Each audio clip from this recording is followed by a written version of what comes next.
Sup, my fellas. Don't forget to leave feedback, and enjoy the story. Against the backdrop of a warrior in purple armor sitting on a throne, it is said that the ruler who united 8 nations has finally descended into the throne of souls. The protagonist joyfully exclaims that he has finally succeeded. The system notifies of congratulations. Because he is the first king in the game and rewards will be issued and available for use, the audience in the chat notes that he has earned it and they congratulate him on his achievement. Someone pierces his body with a blade, he is bleeding, but does not understand who it is. A mysterious villain in a hood and with a staff in his hands declares that the guy imagines himself a king, and he cannot atone for his sins. Against the backdrop of medical equipment, someone asks for first aid to a bleeding 20-year-old man, specifying that the pulse has dropped to 0 and urgent resuscitation is needed. In the frame of the flash of energy, the main character suddenly wakes up, while the countdown from 3 to 1 is going on. He sees himself in shock near the dead and wonders what is happening, because he clearly remembers how he was stabbed. Bai sees many dead bodies in front of him. Bai sits on a mountain of corpses and assumes that this is hell. He wonders that he never did anything bad in his past life, so why then is he in hell and who is he? The guy grabs his head and screams that he now feels like his head will fall off. He does not understand what is happening. The guy opens his eyes in shock, realizing that he remembered something. In the frame, the guy looks out the window from the transport with a smile. It is said that he is Bai. He is 20 years old and he was a streamer. At first he was not so popular, but the number of his fans grew because of the streams. In the picture there is a logo of the game. He explains that he played it. Against the backdrop of a huge technological ship and a city, it is said that the game takes place in the Middle Ages. When an alien ship with modern technology suddenly descends into the world, the game is adored for its unique universe and magnificent drawing. In the picture, a dead hero with the inscription dead, it is explained that many were repelled by the high difficulty, and such players began to watch the walkthrough on streams, and he liked the number of views that were gained by excited viewers. The system window says that he died, but not completely. He was reborn. The guy realizes that when he almost reached the top, he was killed. Bai turns around in fear, screaming who is talking, thinking about a familiar voice. The main character stands in front of the shining inscriptions. The system says that from the point of view of dimensions, every game ever created is a special independent world and the player by his death activated a special reward, the Rebirth key. He was reborn in Throne of Souls. He realizes that this is the voice of the assistant of the gaming platform and he found himself in the game. Bai stands with his fists clenched, saying that the special reward was rebirth and he died under strange circumstances. But he was given another chance. But if you think about it, the protagonist points to the posters with girls, wondering why he was not reborn in the world of beautiful ladies and did not get into the game like the memory of summer thrill, specifying for what kind of sins he got into this game, because it would be better if he just died without suffering. The protagonist with a displeased look sees a system notification that the rebirth key is a special reward. In other games there is no such thing. He says that this is bad luck, since he has already seen enough while playing and in this game it is not so easy to get all sorts of interesting things. A warrior in purple armor sits on the throne. The assistant says that he just needs to show what he is capable of and be on top again, and this time for the title of king he will receive a more generous reward, the key to time travel. The platform will allow him to move in time. He will be able to return to his world. The main character wonders why they simply do not give him such a reward in the first place. Bai throws up his hands and says that although he is very interested in this reward, he simply cannot, because according to the rules in the game there is no mechanism for endless rebirth, and with such a game difficulty he can die even from a stray dog. The system says that endless rebirth is really not provided, but the guy is not stupid. The main character stands in front of the yellow cells. The assistant says that he already has enough game achievements on the platform and he will easily choose a character, and this will give all kinds of equipment. He is shocked that he can choose anyone and now he even feels sorry.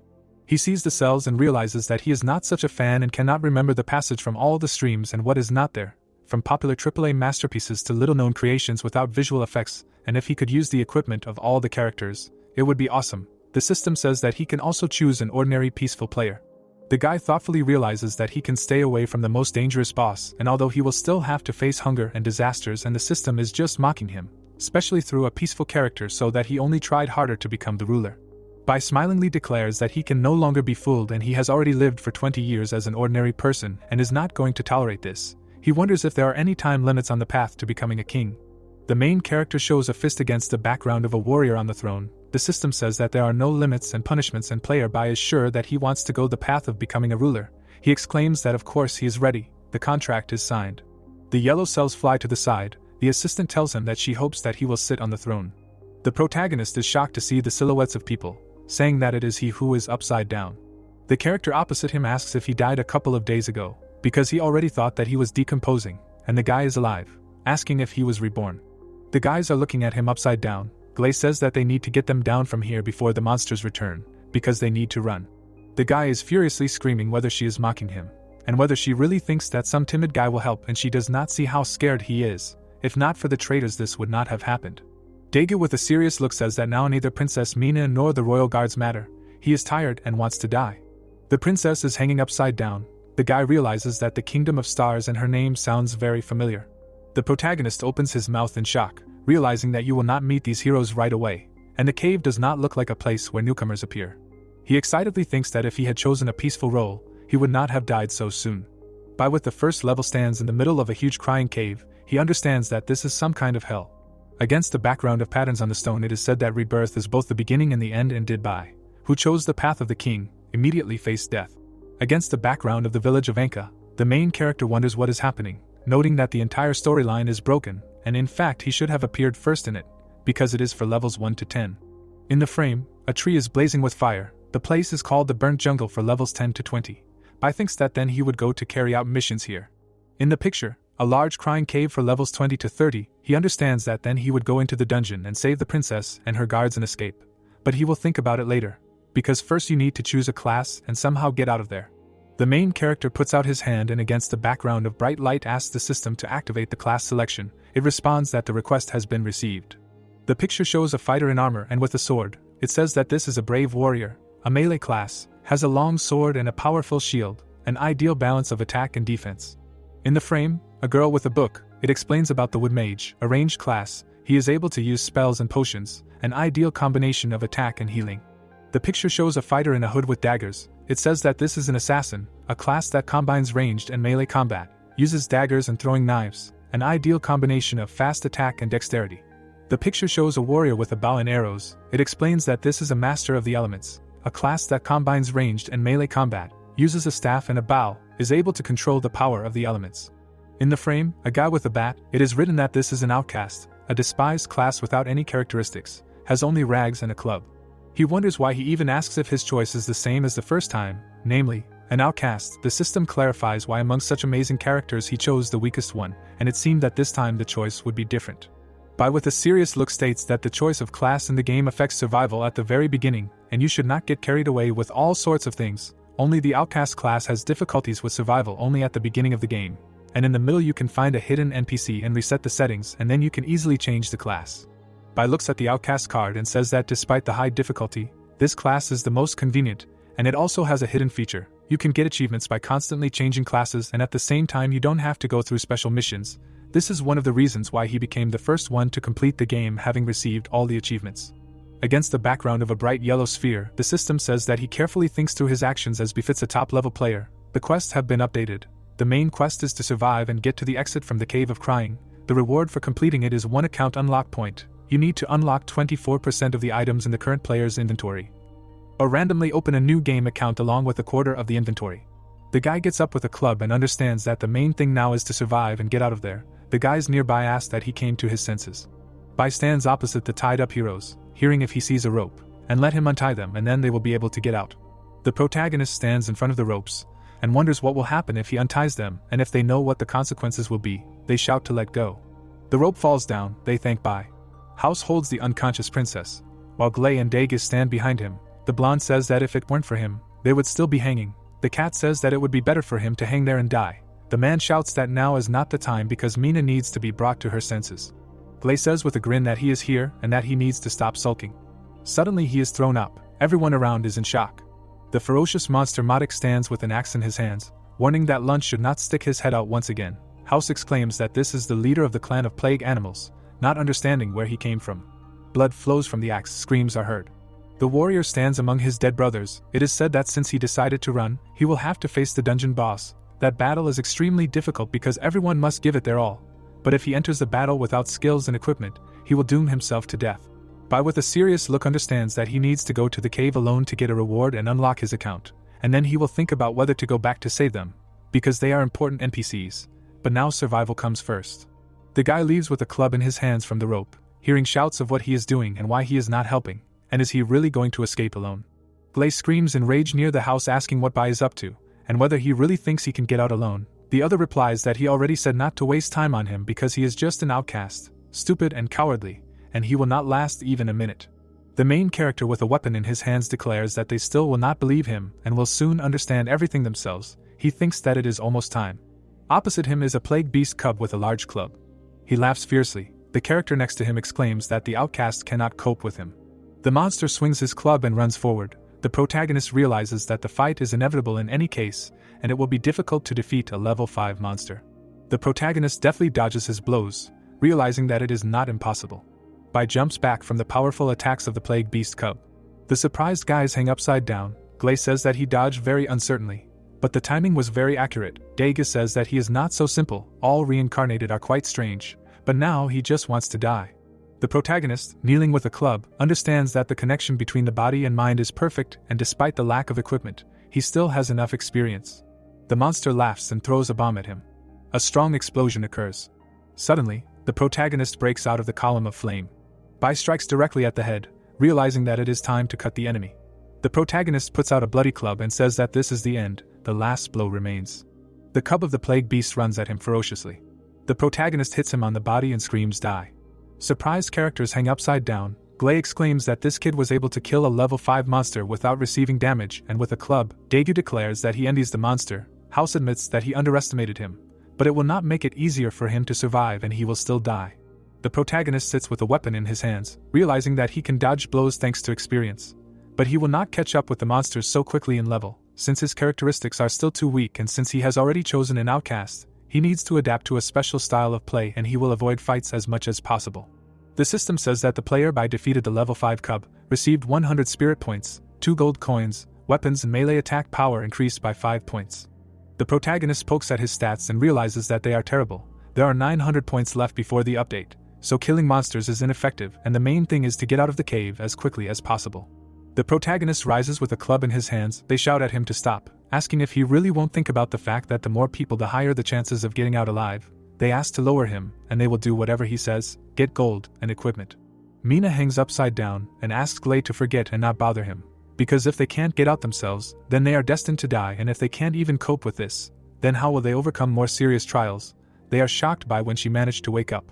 She calmly states that she considers such a decision unreasonable, because he is only level 1, but she respects his choice, and advises him to be careful, because there is a fine line between life and death. The guy understands that she remains rational even in such difficult circumstances and she is truly worthy of the title of princess. The protagonist with an important look states that he has his own plan and he does not want to tell it. Even if he says that he will come back and save them, they still will not believe. Mina calmly responds to House's objections that he is mocking him by asking him to calm down, and since he has so much strength to swear, it is better for him to think of how to get out. Bai with a baton on his shoulder glances back. Hearing that House understood the order, he understands that according to the plot, they will find a way to escape without his help, but then he will miss the achievements associated with Princess Mina. The guy seriously thinks that their salvation depends on whether he can get out himself, because they are important, but now his salvation comes first. The picture shows an ominous dungeon. Bai realizes that the Cave of Crying is the last dungeon of the first chapter, and there are many secret items in it. To collect them in the past he combed every corner, and therefore he is familiar with the location, and in order to meet as few enemies as possible, he must go here. The guy sees a monster from around the corner, realizing that he needs to save the main character. Someone in the vase asks who is here, and judging by the smell it is not a monster, and therefore he can come up. Exclaiming that the interlocutor is probably interested in why the bull is talking, he clarifies that there is a person inside and he did not hear right. Bai stands in front of the vase, which states that he went to the dungeon for treasures, but hid from the monsters and then accidentally got stuck. He asks to just break the bowl and he will get out. He asks not to worry, because there are no monsters around and they will not attract their attention. The protagonist deftly breaks the bowl with a club. Lucci sits on the ground with a grin and exclaims that Bai saved him and now he is in his debt, because he can help with any mission. They stand opposite each other. The protagonist says that his friend was captured by monsters and he wants to save him, but is too weak. The man replies that he understood him, and notes that Bai is brave, but narrow-minded and was lucky to meet a fighter. They walk through the cave and see a monster. They are attacked by an adult plague beast with a hammer in his hands. Lucci notices this smell. They fight. The man clarifies whether he locked him in the bowl or not. The fighter pierces the mutant's body with a sword, screaming for him to die. Lucci deftly cuts the monster with a blade. The protagonist praises him. He replies that he could not enter the cave, being a loser. The guy with a sword on his shoulder says that he heard his friend's voice from there. They are standing in front of a cliff. Lucci says that he does not know if he can hold on any longer. Bai looks down and says that they need to save him quickly. He replies that it is quite easy. Lucci kicks him in the back, saying that there is one quick way. The protagonist quickly falls down. Lucci with a grin says that he is back to his old ways. When he sees someone on the edge of a cliff, he simply cannot help but push them, because he saved him, but Bai is reincarnated and such people are destined to receive punishment if they are found out. From the bottom of the cliff, you can hear how he found out that he is reincarnated. Lucci clarifies how he remained alive after falling from such a height. Bai, holding his side, sits on the ground and claims that if he had jumped himself, he would have died. But he was pushed and therefore everything is fine. The guy realizes that although he did not die, he feels pain all over his body, and here you can pick up equipment. The system says that one vessel with blood and one fragment of a glowing stone have been received. Lucci moves away from the cliff, saying that he heard that the reborn are very strange and it was probably worth chopping him with a sword from behind, and not pushing him.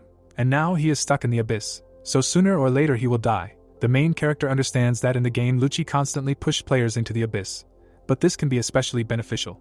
Bai drinks from a mug, realizing that he has not seen such settings before. He wonders what kind of rebirth mechanism this is. The system says that the main information is unlocked, and now he can find out that the reborn are people who rose from the dead under unknown circumstances. The protagonist wipes his mouth, realizing that the information is blocked and apparently such an important topic will not be revealed so easily, and you need to be careful with the title of the reborn, so as not to die prematurely. Bai lights the way with a ball, thinking that you should not worry about it right now. He stands in front of a large underground temple, realizing that there are no monsters behind. But it is still quite dangerous, and the most difficult is just beginning. It is written that this is a hidden location of the Cave of Crying, Lost Ruins. The protagonist lights his way, realizing that Throne of Souls is an adventure game with an open world and the development of the plot is usually abrupt and players have to look for clues from NPCs, monsters, bosses and in the most secluded corners, and all in order to reveal the truth of the world, and he has already completely completed all the levels and received all the achievements. So he knows almost everything about this world except for a few little things. The picture shows a crystal in the middle of the city. It is said that in the center of the world there is a huge stone called the World of Souls. Under its protection the world was harmonious and full of life, until one day. A ship hangs over the city. It is said that a drone of the deep void appeared. The ship begins to fall on the city. It is said that it was a coincidence that the ship crashed right near the crystal, and so the world was destroyed. Bai stands in the middle of the ruins. It is explained that although the crystal was broken, life went on, and new civilizations appeared, and the place where he is now is one of the ruins of an underground civilization. He seriously thinks that deep under the Cave of Tears there is an underground river, and he needs to get to the exit alive. But no one specified through which exit he should get out. He sees an abyss with spikes, realizing that the chance of dying is much higher than on the main path, since it is necessary to very accurately determine the location of the ledges, since one unsuccessful jump and death. Bai throws himself down, realizing that he has been on the verge of death so many times. The protagonist lands deftly on the ledges, thinking that getting to the bottom is not a problem. Spikes stick out of the walls. He thinks that the lower you go, the narrower the ledges, and you need to be more careful. Although he remembers the location of each, you cannot lose vigilance. The protagonist's leg breaks and he flies down. He stands on the edge, realizing that he almost fell. The character with an ominous smile holds him by the shoulder and says that he thinks he is almost at the bottom, and it turns out that the exit is there. Bai turns around in fear. He waves a club asking who is there. The mysterious hero jumps back. Bai asks who he is. Master of the Elements Harvey with a grin notes that the level 1 outcast is so hot-tempered and he apologizes for scaring him and should not have appeared from behind so suddenly. He clenches his teeth and says that he just needed to stab him in the heart. The protagonist with a club screams who he is and what he is doing here. Shocked Bai screams that the guy is also a corpse from the abyss and is he also reincarnated. The fighter jumps over him and says that he really feels sorry for him because he was reborn as a level 1 outcast. And he is a level 28 Master of Elements, and he was unlucky. The guy flies into the attack, declaring that he does not even want to waste time killing such a player. He cuts Bai's side, blood gushes. The protagonist holds on to him and screams why he is doing this to him. Because he did nothing and they are both reincarnated and should help each other. Harvey with a smirk says it right in his face, clarifying whether the system did not warn that the main enemy of the reincarnated is another one of the same kind. He notes that he thought that the guy has some abilities, since he knows the path so well. But it turns out that he does not even know the most basic and he missed the only chance for revival. The protagonist in rage waves a club, shouting get out, and he will not believe in this nonsense. Harvey breaks his weapon with a smile and says that it is not surprising that a level 1 outcast does not understand anything and he does not want to waste more time, but since he showed the way, he will not kill him. The hero jumps back, telling him to fight for his own life and if he is lucky enough to survive, he will take revenge. The wounded Bai asks the system what is going on and what other secrets it is hiding. It answers that it is deliberately not hiding anything. Notifications say that due to special circumstances, He has discovered some information about the reincarnated. Warriors fight in armor. It is said that the reincarnated are considered evil heretics and are hated by everyone in the world. The reason is unknown, and the reason for the increase in brutal murders among them is also unclear. The player can not only get soul points and experience, but also blood points. In the frame, a warrior with wings against the background of a big guy, as well as other classes. The system explains that reincarnated are people who have found a second life, but they can have different classes and the reason is not disclosed. They randomly turn into creatures of different races, classes, levels, and low-level ones are easily calculated by the strong at first glance. In the frame, an outcast card, it is said that the class of each reincarnated contains unique information about the world. The exception is the outcast class, but they can get unique information by changing the class. The main character flies down, realizing that he is almost dead, and he does not need all this information, because the world of the game is not so simple. He grabs the ledge with his hand. He screams in pain, hanging on a bloody stone, but realizes that he cannot let go. He is furiously realizing that he finally has a chance to be reborn, and he cannot let go. He is almost at the bottom. He begins to fall down, realizing that he must endure any pain, and this is the last oath. Bai quickly falls to the bottom, hitting the walls. He is lying on the ground covered in blood and laughing, saying that he kept his word and there are 10 meters left to the exit and he needs to crawl. Bai is surprised to think about the smell and sound. He is sitting on the ground in fear, seeing a fierce beast with curved fangs of level 25 in front of him. A scary monster with many eyes is walking towards the frightened Bai, who realizes that he clearly remembers that there should be no monsters in this place. Many fierce particles are flying towards him. The guy understands that he needs to take advantage of his slowness and crawl to the exit as quickly as possible. Bai finds himself with his back to the green water, not believing that the monster accelerated so quickly, and in general it should not be there, and this is very strange. He is shocked to imagine Harvey and assumes that this is his doing and he deliberately lured the monsters there. Because before he appeared everything was under control. Apparently, all that remains for him is to die. The protagonist sees the furious particles of the monster flying at him. He falls down, realizing that he should not underestimate such an experienced player. Finding himself in the green water, Bai begins to scream loudly. It is said that due to mutations, the river has turned into real acid that can corrode all living things. He clenches his teeth in pain, realizing that he will not give up so easily, because this is the only way to survive. Fierce little monsters fall into the acid. The protagonist understands that at least his clothes protect him, and for them it is deadly.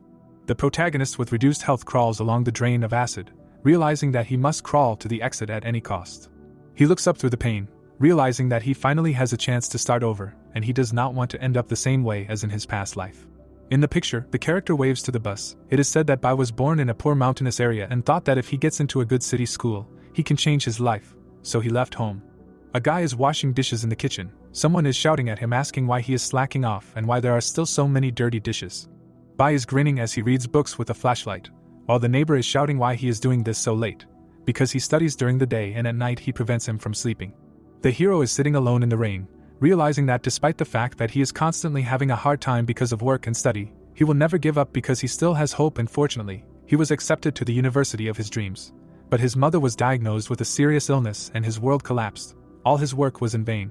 Bai tried to earn money and borrow money, but still could not save her. A guy with a box stands in front of a big guy who shouts why it's taking so long, because he'll leave a bad review. The guy apologizes and explains that it's raining heavily outside and that's why he's late.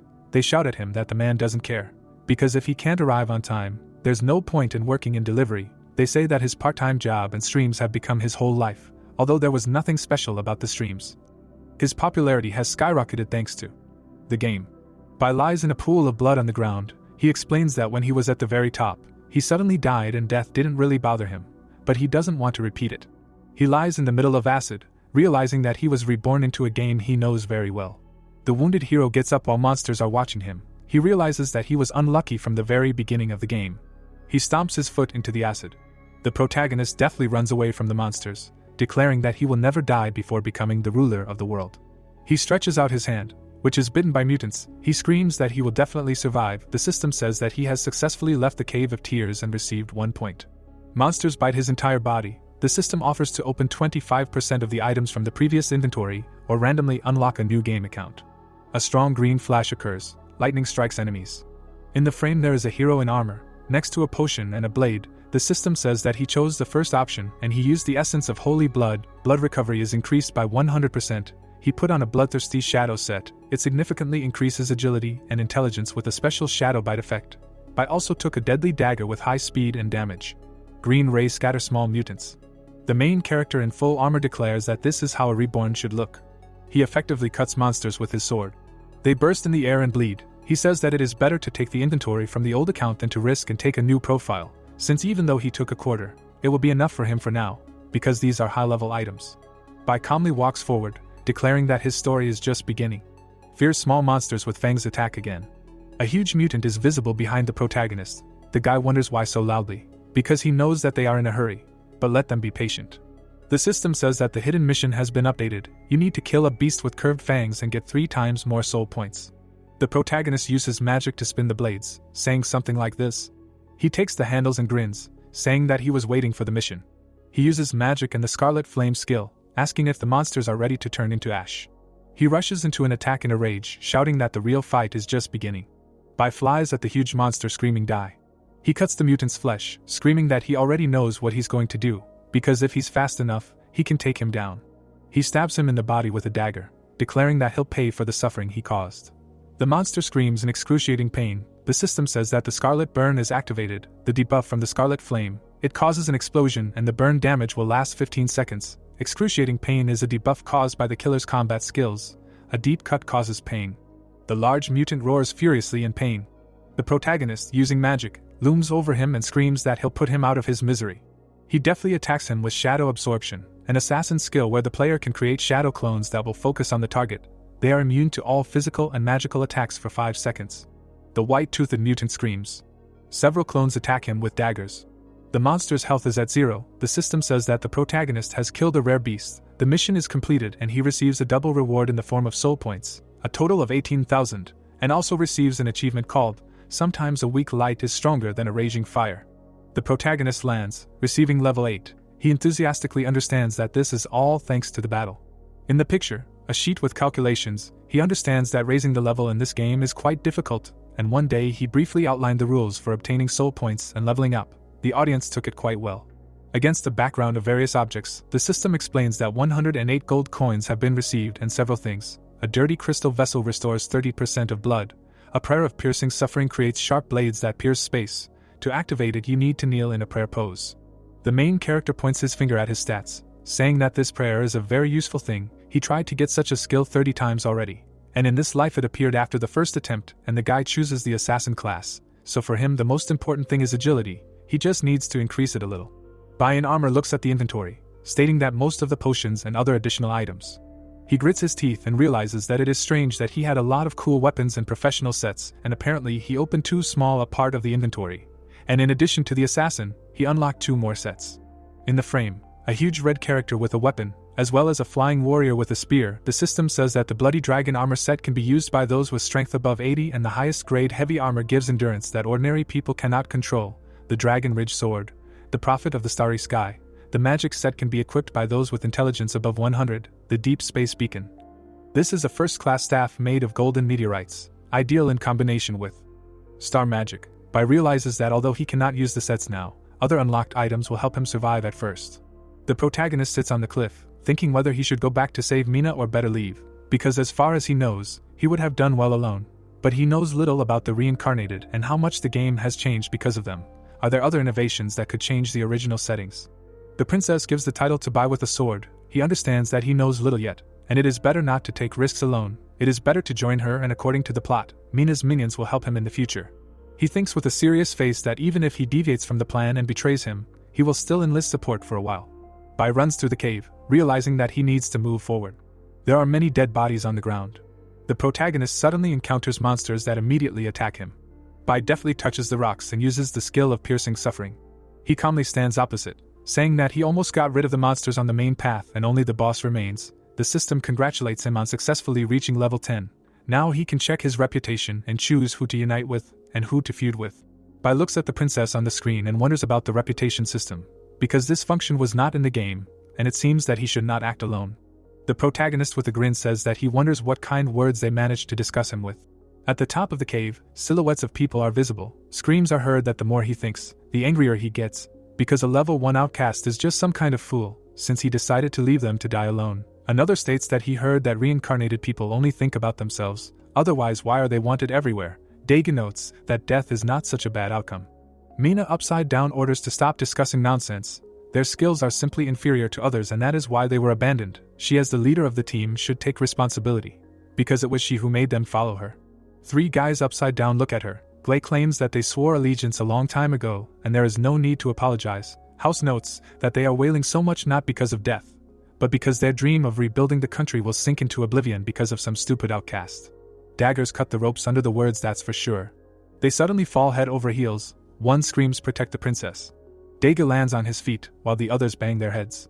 The cat says with a serious expression that he is not dead again. House stands next to the princess and asks if she is okay. She says yes. Glay lies on the ground and says that he does not understand whether they were saved or are trying to kill them. Bai in armor walks up to them, telling them not to be nervous, because he just got a little revenge for the insults. The surprised heroes on the ground recognize this voice. The guy takes off his hood and asks if they are surprised, because he said that he will be back, but the boss will be here in a minute, so there is no time. The hero cuts the ropes with the dagger. A question is heard about what he just said, whether he really came to save them from the approaching boss and whether he was going to help them. Mina stands in front of him and says that whatever his motives were, she is grateful, because they would have hung there until their death. The guy replies that it is not time for this yet. In 40 seconds a catastrophe will begin, so we need to take up arms and run, and this will be the best gratitude. House, next to his friends, loudly shouts for the little one to watch his tone. For such an attitude towards Mina, he can lose his head. Glay says that the main character rose to level 10 in half a day, and they say that everyone has skeletons in the closet, and he is no exception. Dagus says that the scoundrel is not so bad and let him kill the cat, otherwise he himself will kill him. The protagonist thinks with a serious expression that his statements have had an effect. He shouts at least to beat him. He doesn't care. Without him they will be too weak to cope with the boss, and they have no chance of winning. Someone promises to send him home. Mina with a magic spear orders House to calm down, since now is not the time for arguments. Everyone needs to prepare for battle. The princess near her wards in armor says that she still has many questions, but she will not miss a glimmer of hope. Bai understands with interest that the princess has not changed much. The hostility of her guards is caused only by his actions, and not by the fact that he is reborn, and at least they can unite for now to fight the boss. The protagonist throws an object, saying that there are 10 seconds left. The system says about a thunderstorm trap. Electricity spreads throughout the body. Bai in the midst of lightning understands that the first part of the battle is beginning. He shouts for them to give him 3 minutes. They are at a loss as to what he is going to do. The silhouette of the enemy appears nearby. He lands near them, saying that the prey should not stick its head out once again. Madik with an axe at the ready asks where he is constantly trying to escape, promising that he will personally roast him. He steps on a thunderstorm trap.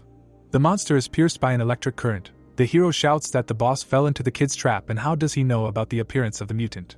The heroes stand in front of the enemy. The princess shouts that they should not think about it now because they need to focus on the boss.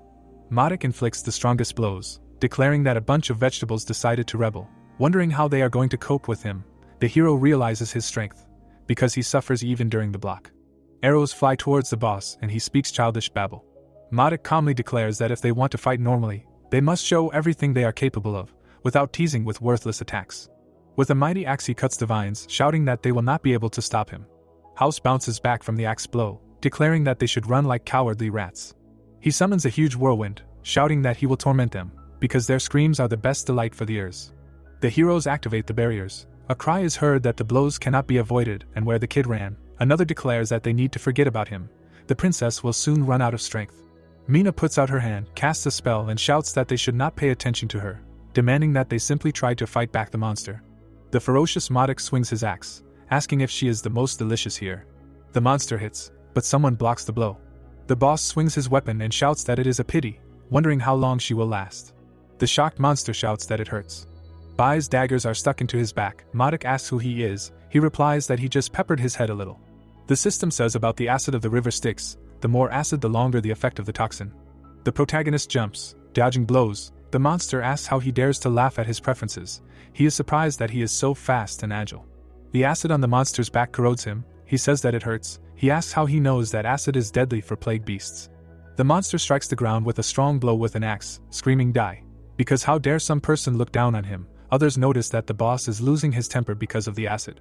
Cracks in the ground go further. They exclaim that this is their chance to deal with him. A strong explosion occurs, bodies fly apart. It is said that the boss has gone crazy. Skeletons with red eyes fly through the air. The dead are resurrected. It is said that the battle has entered the second stage, since the monster is still able to control the dead. The protagonist excitedly turns around and says that others need to interfere with the dead, and he will deal with the boss. They exclaim that he really was going to do it alone and really decided to die. The heroes with weapons in their hands stand in front of the army of the undead. Mina orders them to line up and not miss a single dead man. Madik stands in front of the protagonist and says that he went alone on him, calling him a brave newcomer. The monster claims that he is used to pain and now needs to show his trump cards. The guy holds 2 daggers and realizes that the boss is recovering very quickly and the acid will act for another minute. According to the plan, the princess will be fine only if he himself does not die and the fight must be finished in a minute. Madik furiously asks what he was thinking about, shouting that it would be better for the guy to think about how to run away far away, until they turn him into mincemeat. By rushes to attack holding 2 blades, he declares that mince is an interesting death. The hero runs at his enemy, clarifying that he means his death. On a red background with the inscription death, a monster pierces the protagonist and declares that he is just a sheep, which will be mercilessly torn to pieces and only bones will remain of him. Madik holds his head on the same background, saying that he is like mince in the hands of a cook, because you can mold anything from it. It is said that the boss of the Cave of Tears, Madik, is known for his impenetrable skin and rough flesh. In the game he died at his hands at least 30 times. A monster with an axe flies into the attack, asking how food dares to rebel. The protagonist bounces back from a powerful blow, while Madik screams incredibly. Bai seriously thinks that he is still quite fast, and the weapon easily deals damage. With his current health level he will withstand no more than 2 attacks and his agility is high enough. If he does not get hit, he will withstand the last 2 minutes and use poison to deprive him of health. The mutant swings an axe, shouting that he was not going to kill him, only dodge and can, so confident because of the speed. The main character dodges the fragments in flight.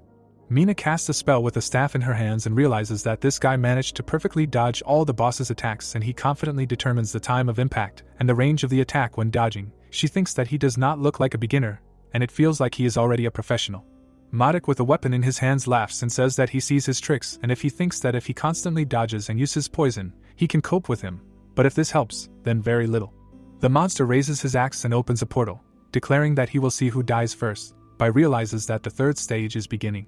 The monster waves his axe, shouting that he cannot hide from the bloody dance. The main character's health decreases. While he laughs and says that even though he is agile, he cannot hide, the guy understands that in the 3rd stage the attack range increases significantly, which makes it difficult to dodge. Even a light hit can cause damage. Bai with an unperturbed look understands that he did not expect this anyway. House with a sword stands next to Glay. They say that the smell of blood is so strong and even if he manages to dodge, he is still doomed. House wants to leave the dead on Glay because he needs to prepare for a meeting with the boss, who in turn claims that he cannot cope alone. The monster attacks again, promising that this blow will be the last for the main character. Bai skillfully jumps away from him. Suddenly the protagonist flies over the enemy. He is shocked by how the kid teleported and where he got such a skill. It is explained that in the past he went such powerful blows, tried to distance himself to avoid the attack, but in the end he died like a coward, and now the key to victory is close combat. Bai deftly cuts the enemy's back. Madik's back is badly injured. The protagonist understands that at the 3rd stage the boss's attack speed slows down, so you can use a shadow sting in order to enter a certain radius, and withstand a couple of blows and then they will see who else loses. Madik loudly growls from the pain, clarifying why the guy always hits in the back. Surprised heroes look at this. House shouts that this fool wants to die, and this will happen if he takes 1 blow at such a distance. Glay in shock asks that the kid managed to turn the fight back. Daegu does not understand how Bai determined the boss's weakness, and he hopes that he will determine it too. Madik strikes blow after blow. The protagonist dodges. Bai runs to attack again. He jumps up and hits the mutant with a blade. The monster waves his hand and screams contentedly, noting that he didn't think that some mincemeat would bring him to such a state. Madik activates magic in a rage and declares that he barely managed to get this item, and he is forced to use it against some loser. But now is not the time to complain. The system talks about a blood-sucking rune, an imitation of equipment from deep space. You need to use it to absorb blood from the enemy's body to restore your health. The dead rise against the background of the boss. He screams that he will restore his health and tear the guy to pieces. He is shocked that this is true. The guy is frightened to realize that the boss should not have such a skill and why new settings appear precisely in battle. Madik stands in a yellow pentagram. The system says that an insurmountable barrier surrounded the target, cutting off its connection with the world and preventing healing. He screams in rage that the skill is interrupted. Mina with a staff decisively declares that there is no need to worry, because this is only an imitation of space equipment, and even her spells will not penetrate it. You need to forget about the dead and focus on the boss. Madik swings an axe, shouting that it is all her fault, because she ruined his plans and it was worth killing her right away. The frightened heroes among the dead shout that they are too late. Suddenly, the protagonist blocks a blow that was flying towards the princess. Mina in shock screams that she is sorry. The protagonist decisively declares that there is no need, because it is his own fault that he was distracted and put everyone in a dangerous position. The monster looks at him and shouts that he is a stubborn fool. How much longer is he going to get on his nerves? He promises that he will finish him off. The protagonist stands in front of the princess and declares that this blow will solve everything. Madik stands opposite and understands that something is wrong, because the aura seems very dangerous, and it feels like his blood is even stronger. Madik turns around and runs away, screaming that he will spare him today. All the dead fall to the ground. Mina goes to her charges. Hao screams that they apologize because they were late and she almost got hurt. She replies that everything is fine and the main thing is that they are alive, and the rest is unimportant. The main character runs forward and screams that this is not all and that they cannot relax. Mina exclaims for him to stop, because now it is better to get out of there as soon as possible. Bai flies forward, claiming that he has his own plans. He attacks the monster, using the killer shadow stance. He finishes off the monster, screaming that the boss must die. He is shocked by the level increase. All the heroes receive a level increase. Hao states that if they let the boss escape, everything will end sadly. The main character is furiously blazing, getting level 12. The system says that the boss is defeated and 320 gold coins and 15,000 soul points are received. He understands that now that the main test in the executioner's cave is passed, you can catch your breath. The frame shows an axe, a book and a crystal. It is said that the player received a weapon. This is a sharp battle axe soaked in blood and flesh. Owning it will easily drive you crazy thanks to a unique skill. About the Book of Necromancy, it is explained that it allows you to control the dead below level 30. And when used, the life force of creatures below level 10 is absorbed and your own health is restored. Mina stands opposite him with a smile and says that she should not have given advice, because he was right.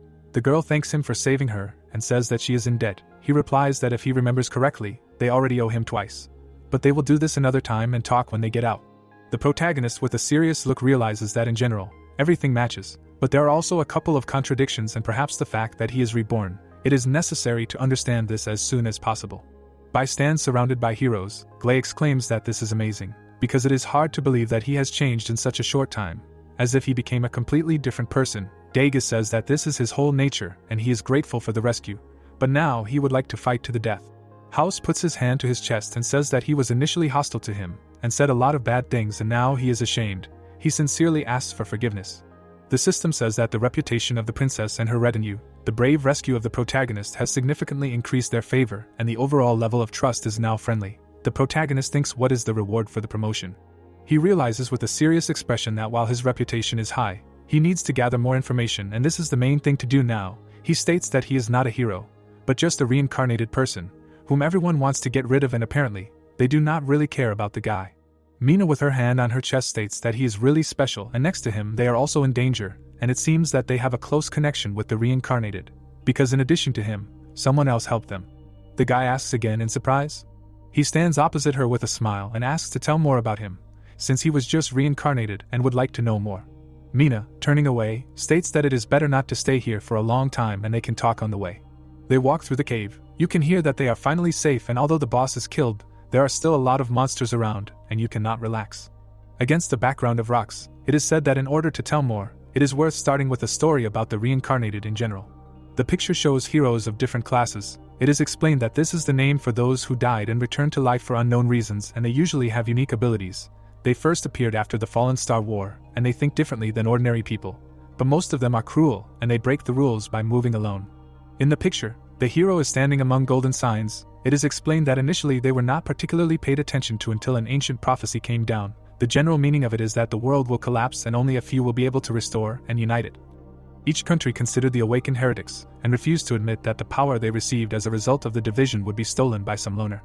A warrior in armor and with a sword stands on the ground. It is said that the reincarnated one who helped them is completely different. He is strong and very noble. Mina turned to Bai and says that they are very similar to him. She walks ahead, saying that meeting them is luck, and although her fate is rather depressing, their fate will be even sadder because of the worldwide hatred. The princess throws the blade towards the hero and says, "Here you go." Bai grabs it. He looks at the dagger, hearing that it was given to him by that reincarnated one. The system says that its damage is comparable to a knife. It can hide the true identity of the owner without using high-level items. He seriously wonders where the dagger got such an effect, and he has never seen anything like it. Mina turns around with a smile, saying that this blade can hide the identity and reduce the threat, and with it he can find that reincarnated one, and he needs it more.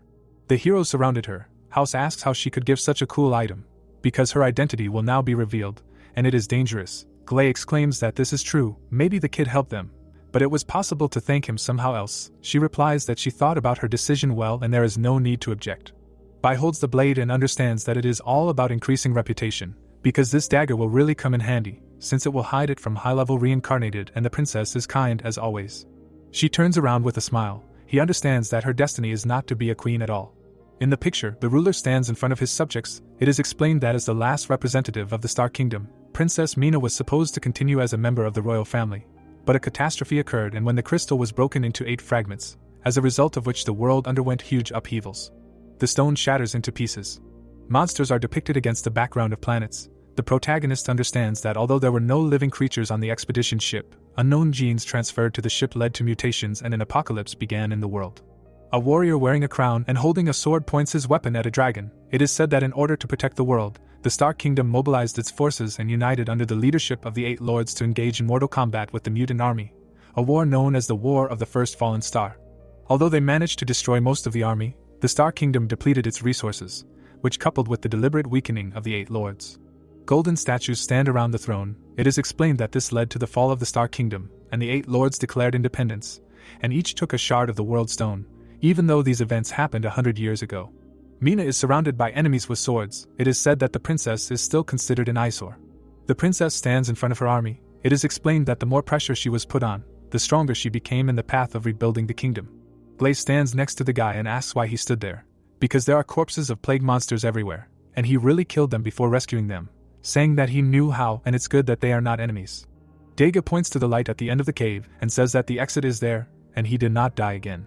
Mina runs forward and says hurry up because they are almost out. Her face is illuminated by the bright sun. The heroes stand in front of a picturesque view with forests and mountains. The princess happily spreads her hands and says that they have not seen sunlight for a long time and this is an incredible feeling of freedom. The heroes rejoice. Glay exclaims that they no longer need to look into the darkness and breathe in corpses. House declares that they are free. Dega notes that he is even glad that he is alive. Mina turns to the main character and says that only after imprisonment do you begin to truly appreciate freedom. She thanks him, warning that she will not have enough words. Bai replies that this is nonsense and a dagger is enough. He specifies where to go next. They look ahead. The girl says that they have business. The guy thinks that he does not know their plans, but just in case it is better to ask and make sure that nothing has changed, he specifies what. Blaze stands next to her friend and laughs, saying that it is important. House notes that the protagonist saved them, and they have nothing to hide. The princess says with a smile that he is right, and she is just a little embarrassed to talk about it. In the frame there are fierce villains. She explains that they took mercenaries, but they betrayed them, leaving them with nothing, and they also stole something important, and she must return it. In the frame there is a blue and gold crystal. It is said that the protagonist knows what is being discussed, namely the star core. This is a necklace made from the core of the world crystal, a symbol of the royal family, and this is one of the most valuable items in the game. Mina sadly states that her weakness and naivety are to blame for everything and she blindly believed in fairy tales. House hits the wall and says that it's not the wall, because they were too weak to protect it. Glaze stands next to Dega with a sad face and says that their weakness is only part of the problem, because these guys disguised themselves, and they didn't notice anything. The cat exclaims that this is true, because he didn't even smell some strange smell and thinks that it will be difficult to find them. The princess plaintively declares that she must find them. She will get them from the edge of the world. Bai looks at them with a grin and says that they shouldn't go so far, because he knows where they are, while his friends ask again. They stand on the edge of a cliff. House asks if he really knows where they are, and where from, because he better not joke. Glaze shouts that this is another amazing news, and he at least understands how important it is for them. Dega says that he doesn't think it's true. The princess silently looks forward. The protagonist with a serious look assures that he is not joking, because he has never lied to her. House says with a serious expression that it is true, even though they have only just met, but he did not lie to them. Glaze says that it means what they plan to do with such difficulty. The cat exclaims that's how it is. Mina looks at the guy and says that she is sorry that they doubt him. It is always a strange feeling when a large stone that presses on the chest is removed so easily, and she was prepared for the worst. The main character puts his hand on her shoulder and assures her that she should not worry, because he cannot explain why, but he is almost sure of the location of the mercenary group and from now on she just needs to follow him. The embarrassed girl replies that she will do so. Dissatisfied House against the background of mountains declares that you can say whatever you want, but you can't be familiar with the princess. Glay with a smile claims that she did not say anything, so everything is fine. The picture shows the location of the burnt jungle. The system explains that perennial fires seep through them, but they support the ecosystem and do not destroy all life. A ferocious reptile runs after a small monster. It bites it, blood flies. A lizard with blood on its mouth growls. It is roasted on a fire. It is said that this jungle is no place for a person, because it is hot as hell here, and fortunately, the fried iguana turned out to be damn tasty. Against the background of a broken camp, the system says that these are mercenaries. The number is about 30. The character says that this is nothing compared to what they got. Another replies that this is for sure, because thanks to the stupid girl who turned out to be so gullible and so easily revealed her true nature. The mercenaries are sitting around the fire. Maxell says that he does not understand why he is still here, although he could spend the money in the city. Kara replies that the boss said that he has his own plans, but did not tell what, so they will have to wait and the money will not fly away anyway. Yuri turns to the boss, specifying how much longer they will hang around there, because even though he is a pyromancer, he hates the heat. The white-haired leader of the Justice Pact mercenaries named Hades silently approaches them. He holds a necklace in his hands. Hearing that he is looking at it again, he notes that since the boss received it, he constantly looks at him. And what kind of necklace is this? Hades looks with a smirk and demands that he shut up, because he is not deaf. The boss stays here for so many days just in case. Suddenly the woman escaped from the executioner's cave, and he really regrets that he did not kill them then. The mercenaries are sitting around the fire. Maxell says that the boss is too cautious, because the girl could not have survived there. Kara notes that they have become food for the creatures. Yuri says that the girl could have become a hero if she had refused the boss's offer to join them. And how can one be so naive as to trust the first person she meets? In the frame, the princess with a tied body screams that how can mercenaries be so dishonest? She trusted them, and they betrayed her. Hades grabbed her face and stated that they have no contradictions between these two concepts. Everything depends on how much they get in return. And so they are very flexible in their judgments, and as for betrayal, they are wrong. He does not betray, but helps them. He furiously declares to Mina, asking if they do not want to return their country, because with their help they will spend much less time. She just needs to give her necklace and become his wife. She exclaims that she will never agree, suggesting that he just kill her and she will die before giving the necklace. He smirks and declares that she is stubborn, and if she does not value her life. The mercenaries swing their swords over her retinue. Hades clarifies what about the lives of her companions, because they are a bunch of losers, but their loyalty is worthy of praise. He asks if he will really stand and watch them die. The girl clenches her teeth in rage. The villain with the necklace in his hands says that stupid people have no right to live in this world, not to mention the incompetent queen, whose abilities do not match her ambitions. One more night, and in the morning they will visit the nearest village. The bandits shout that he is magnificent. Maxell sits next to the woman and asks if he will finally leave this hole. He is so happy that his blood boiled. He leaves the boss with her, saying that he will go and work his muscles a little. He replies that a warrior eats, sleeps, fights and has fun. How much energy he has. Yuri sits opposite the boss with a smile and clarifies what he is going to do with the necklace, because it must be worth a fortune and he cannot just keep it. The best option is to sell it in the nearest country, because this girl is wanted everywhere and probably because of the necklace. If they dispose of it correctly, they will live forever, and if not, they will be killed. He stabs the monster with his sword, saying that he is right, and who would have thought that they would make so much money on a random escort mission? They should make the most profit. Hades sits by the fire and says that he was thinking about trading with countries, but the closest one to them is a duchy, and that country is full of poor, sour artists, from the queen to the nobles, and instead of selling to them, they will sell directly to the counts, who have much more money. But he heard that there is a small war between the counts over the border, and they will not have so much time to look at who they are when it comes to selling goods. The picture shows 3 different coats of arms. It says that the county of Hades, knight, commoner class, is marked with a coat of arms with a lion's head, rich in mountains and mines, as well as excellent blacksmiths and a strong army. The duchy of Ilena, queen, noble, commoner class, is marked with a coat of arms with a rose and is rich in crops and flower gardens, as well as excellent artists and writers. The county of Wembak with a coat of arms with a bear's claw and an axe has dense forests and hunting grounds. The boss says with a smile that they underestimate the influence of this necklace, because the essence of war is profit, and even in these troubled times, this jewel inherited by an orphan of the royal family, according to rumors, can change the world, and the total profit from all wars is less than 1/10 of the cost of this jewel. The necklace hangs over the fighting warriors. An exclamation is heard that it is so precious, and then why don't they keep it for themselves and use its power to found a country? He replies that he thought about it, but after studying it for the past few days, in his hand it is just an ordinary stone and he cannot feel its power. Hades gets up and states that if one wants to live a long life, it is better not to covet power that one cannot control. He leaves Yuri, saying that they are not like the cult of bitter flesh who use their flesh and blood in exchange for power. In their limited life, the most important thing is to earn more and live happily. The ward clarifies how he knows all these secrets. The boss with a smirk states that it is no longer his business. He orders to tell the people to prepare for tomorrow, because they are going to the village. The ward replies that he understands. Dead in armor lie on the ground. He says that he does not believe that these bastards are still here, and if not for Bai's abilities, the whole camp would know that they survived. Mina walks through the forest, asking how they can get the necklace back if there are more enemies. The heroes look out. House says that no matter how much he wants to rush into the enemy camp and grab it, but in an absolutely unfavorable situation, fearlessness is a death sentence. Dega says that he will distract them and they will attack the captain. Glay asks how he is going to do it. Just yell, because in his opinion it is better to wait until late at night, when it will be possible to sneak and do everything quietly. The protagonist turns to them and explains that they have no more than 3 hours, because soon they will find the corpses of the patrolmen, and the whole camp will rise on alarm, since the leader of the mercenaries is cautious. Mina looks at Bai's back and says that the guy is a tough nut, and he is not only a good actor but also very attentive, so they will have to give up and look for another opportunity. He replies that it is not that there was no chance. The heroes look ahead. They ask to tell about his ideas. They clarify what is going on in his head. Bai says with a smile that their main disadvantage is their numbers, and he has something to compensate for it. Against the backdrop of forest fires, it is said that deep in the jungle there is a nest of red spiders, and although they are only level 10 to 20. In the picture there is thicket, it is explained that his plan is this. First they go to the nest and carefully lure out as many monsters as possible. The eggs are lying among the thicket. It is said that then they will bring them to the mercenary camp and they will simply pit them against each other. Another states that even if there are many ordinary monsters, it will not be difficult to kill them, because their level is low. Against the background of the spider, Bai says that this is so the monsters are only there to catch them off guard, and so the main key to success depends on whether he can lure the spider boss. In the frame, a giant ferocious spider, the main character talks about the red flame in the mercenary camp. They ask again. It is written that the boss is called the Widow of the Red Flame, level 30. They do not believe that he wants to lure him out alone.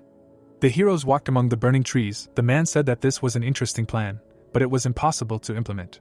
Firstly, they would not be able to calmly leave the battle, and the only ones who could cast an invisibility spell were the princess and their cat. An indignant cry was heard that he was not a cat, but a tiger.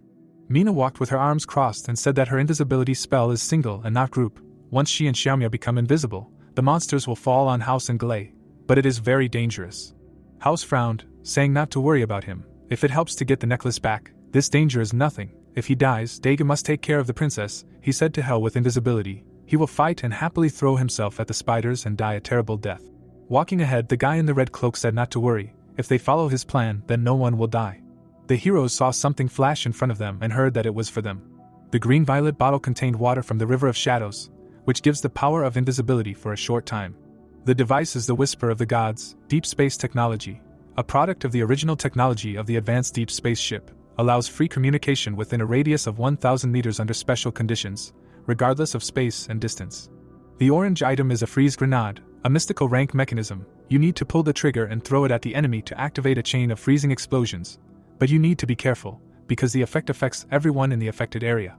The comrades opened their mouths in surprise, and looking at the items, Glay said that there are so many rare items, he is sure that he wants to give them to them. He was not mistaken. This is even a deep space item, and he gives one to each of them. Does he even know how much they are worth? Dega asked in surprise. Where did he get them from? Is he the illegitimate son of the king? Bai closed his eyes, thinking where did he get them from? From the marketplace, of course. The deep space items this time are barely enough. He will have to accumulate more account unlock points, and answered out loud that it does not matter how he got them. The main thing is what is with them, and his plan will go smoothly. Well, looking ahead, Mina said that they respect his privacy, but even the current king of the 8 kingdoms would not be able to give away only a deep space item so easily. Primordial deep space items are rare and are only for the royal family, who use them as a reward for nobles and knights who have achieved great success. The hero introduced the figure standing by the shining statue, saying that although the emergence of the Deep Space Observer Academy created imitation props, more sought after, but the copy will never be better than the original. In the modern world, even religious movements have emerged that worship deep space items, including many aristocrats.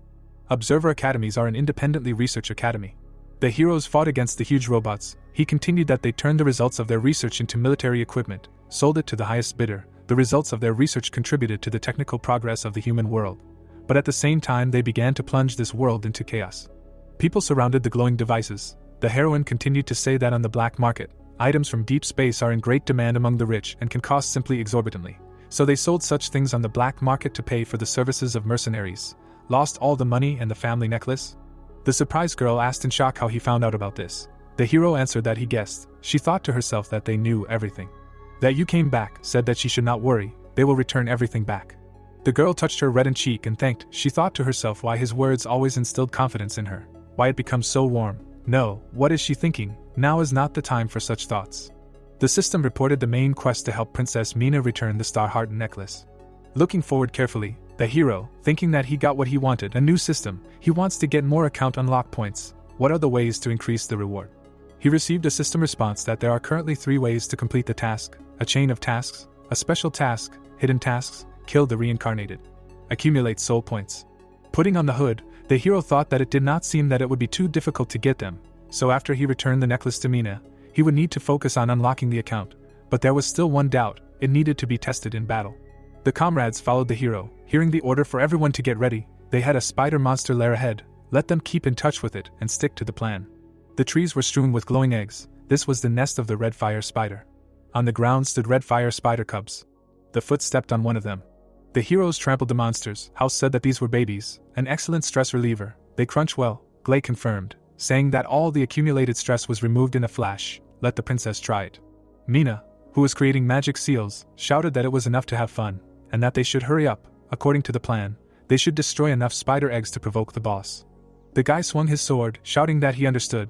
But would destroying spider eggs really help with this? Could Bai really do it himself? The elf replied that there was no need to reason, they should trust him, a better plan, and he still didn't have one. The huge and adult red fire spider looked with its round eyes. A question was heard. It worked, he was right. Many huge spiders were catching up with the heroes. A cry for retreat was heard, and according to the plan, they should use items when they were near the mercenary camp. The spider's red eyes were burning. The red flame widow covered in eggs screamed for her children. A question was heard. Did she feel that her eggs were destroyed? Bai came closer, saying that this meant that the princess and the others had successfully completed the first step of the plan. He stood with his arms crossed with blades and said it was his turn. The spider smashed the ground with her claw. The monster looked at him with red eyes, asking how dare they come to ask for anything other than death? Looking away, the hooded hero clarified that he had not said anything. He attacked one of the claws, saying that he had to defeat it anyway. The spider said that such speed and confidence. Among the webs was a girl with red hair, saying that she was an unusual person. Here the widow touched the guy's cheek with her hand and said that she liked strong males, since the eggs had been destroyed. But why shouldn't he stay so that they could have many children? The hero clarified she meant so that he would be injected with neurotoxins, eaten into euphoric hallucinations. Cutting off the spider's head, Bai exclaimed that he was too good for her to eat. Webs flew everywhere. The monster took on a new appearance, saying that he was a fool and would die anyway. She was simply offering him a choice of how he wanted to die. Avoiding the poisonous web, the heroes bounced off the trees and thought that it seemed like the boss's hatred meter was full. He ran away, moving in a zigzag pattern, and thought that his goal was not to fight the boss. He looked ahead carefully, thinking that the key to victory was whether he could lure the boss out of his territory. The spider widow was sitting on a tree. A huge web appeared above the hero's head. But it fell to the ground. Bai thought that in the original game, bosses had a strong sense of attachment. No matter how they were provoked, they never left their territory. The spider quickly moved its pincers and shouted where was the former assertiveness. Or did he understand how strong she was and became a coward, so he quickly ran away? The hero thought that he had led her to the border of his territory. Would it really be the same as in the game? The monster turned around and walked away, saying that this was not fun. Cowardly males did not interest her at all. The guy thought that everything was not so simple. If hatred did not touch her, then he would try to seduce her. Smiling and pointing his finger, Bai asked to stop and asked if she did not want to know what he was planning. Their leader ordered him to deprive her of silk. Her silk is good material for equipment, and besides, they are not far from the camp with these men who are bigger than him. He is not afraid of her at all. The spider asked again, 3 strong males? She followed the fleeing hero, shouting that she was absolutely delighted. She would have many children. Let him take her now, or she would kill him on the spot. The hero thought that it was ready. He was right. The world corresponds to its original setting. Well, as they say, you just need to find the right approach to everything, so you need to hurry. Looking ahead, the guy thought that he could rely on his knowledge of the game and his brain to do things that he could not do in the game before.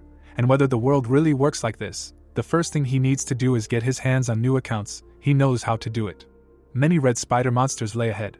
The heroes ran away from them. The guy asked how Bai came up with this plan. Damn genius.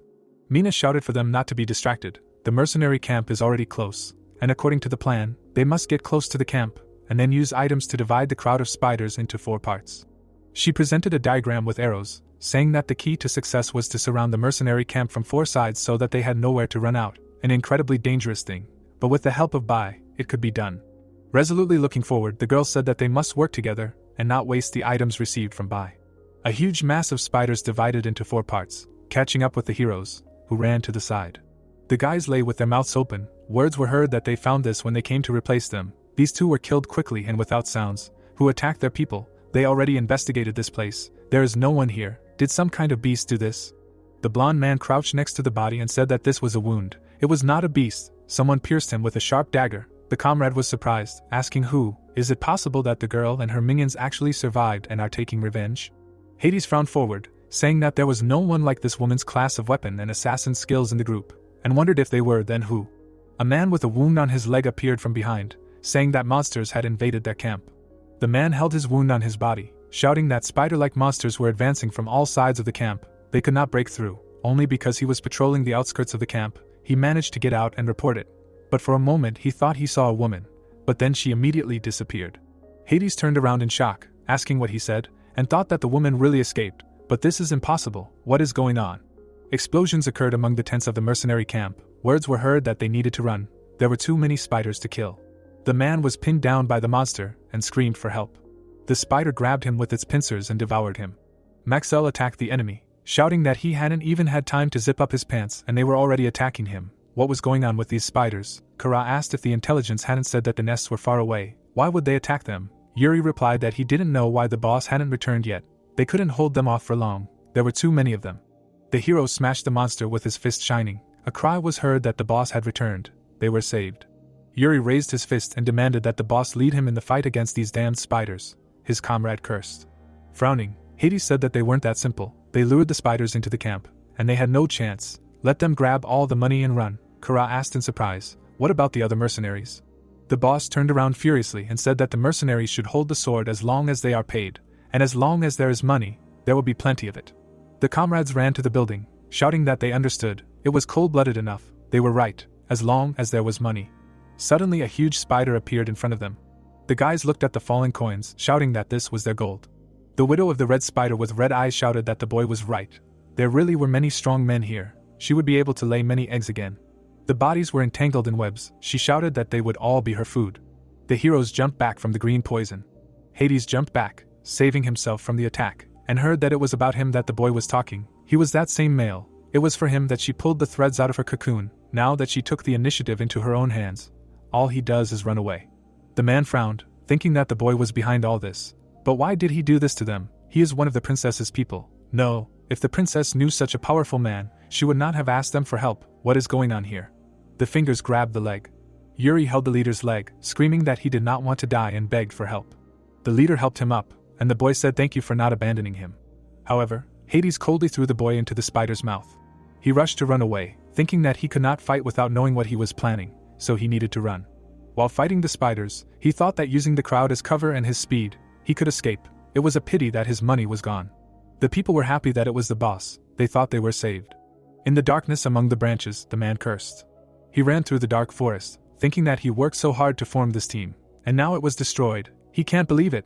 But at least he still has the most important necklace. As long as he has it, he has a chance to start over. The guy noticed a figure in front of him and recognized her. It was a girl with long hair. He thought it was the princess. She really was behind all this. She managed to survive. This time he will not leave her a chance. Hades crossed the sword over the girl's figure, which became transparent. He was surprised to see the projection device and asked, is this deep space technology? How can this be? Where did this woman get such a first-class item? Bai, who was standing behind him, brought the blade to his neck and said that it was more complicated than he thought. The opponent turned around, parrying the blow. His fist was shining, he asked. So he arranged all this. Is it all because of the necklace?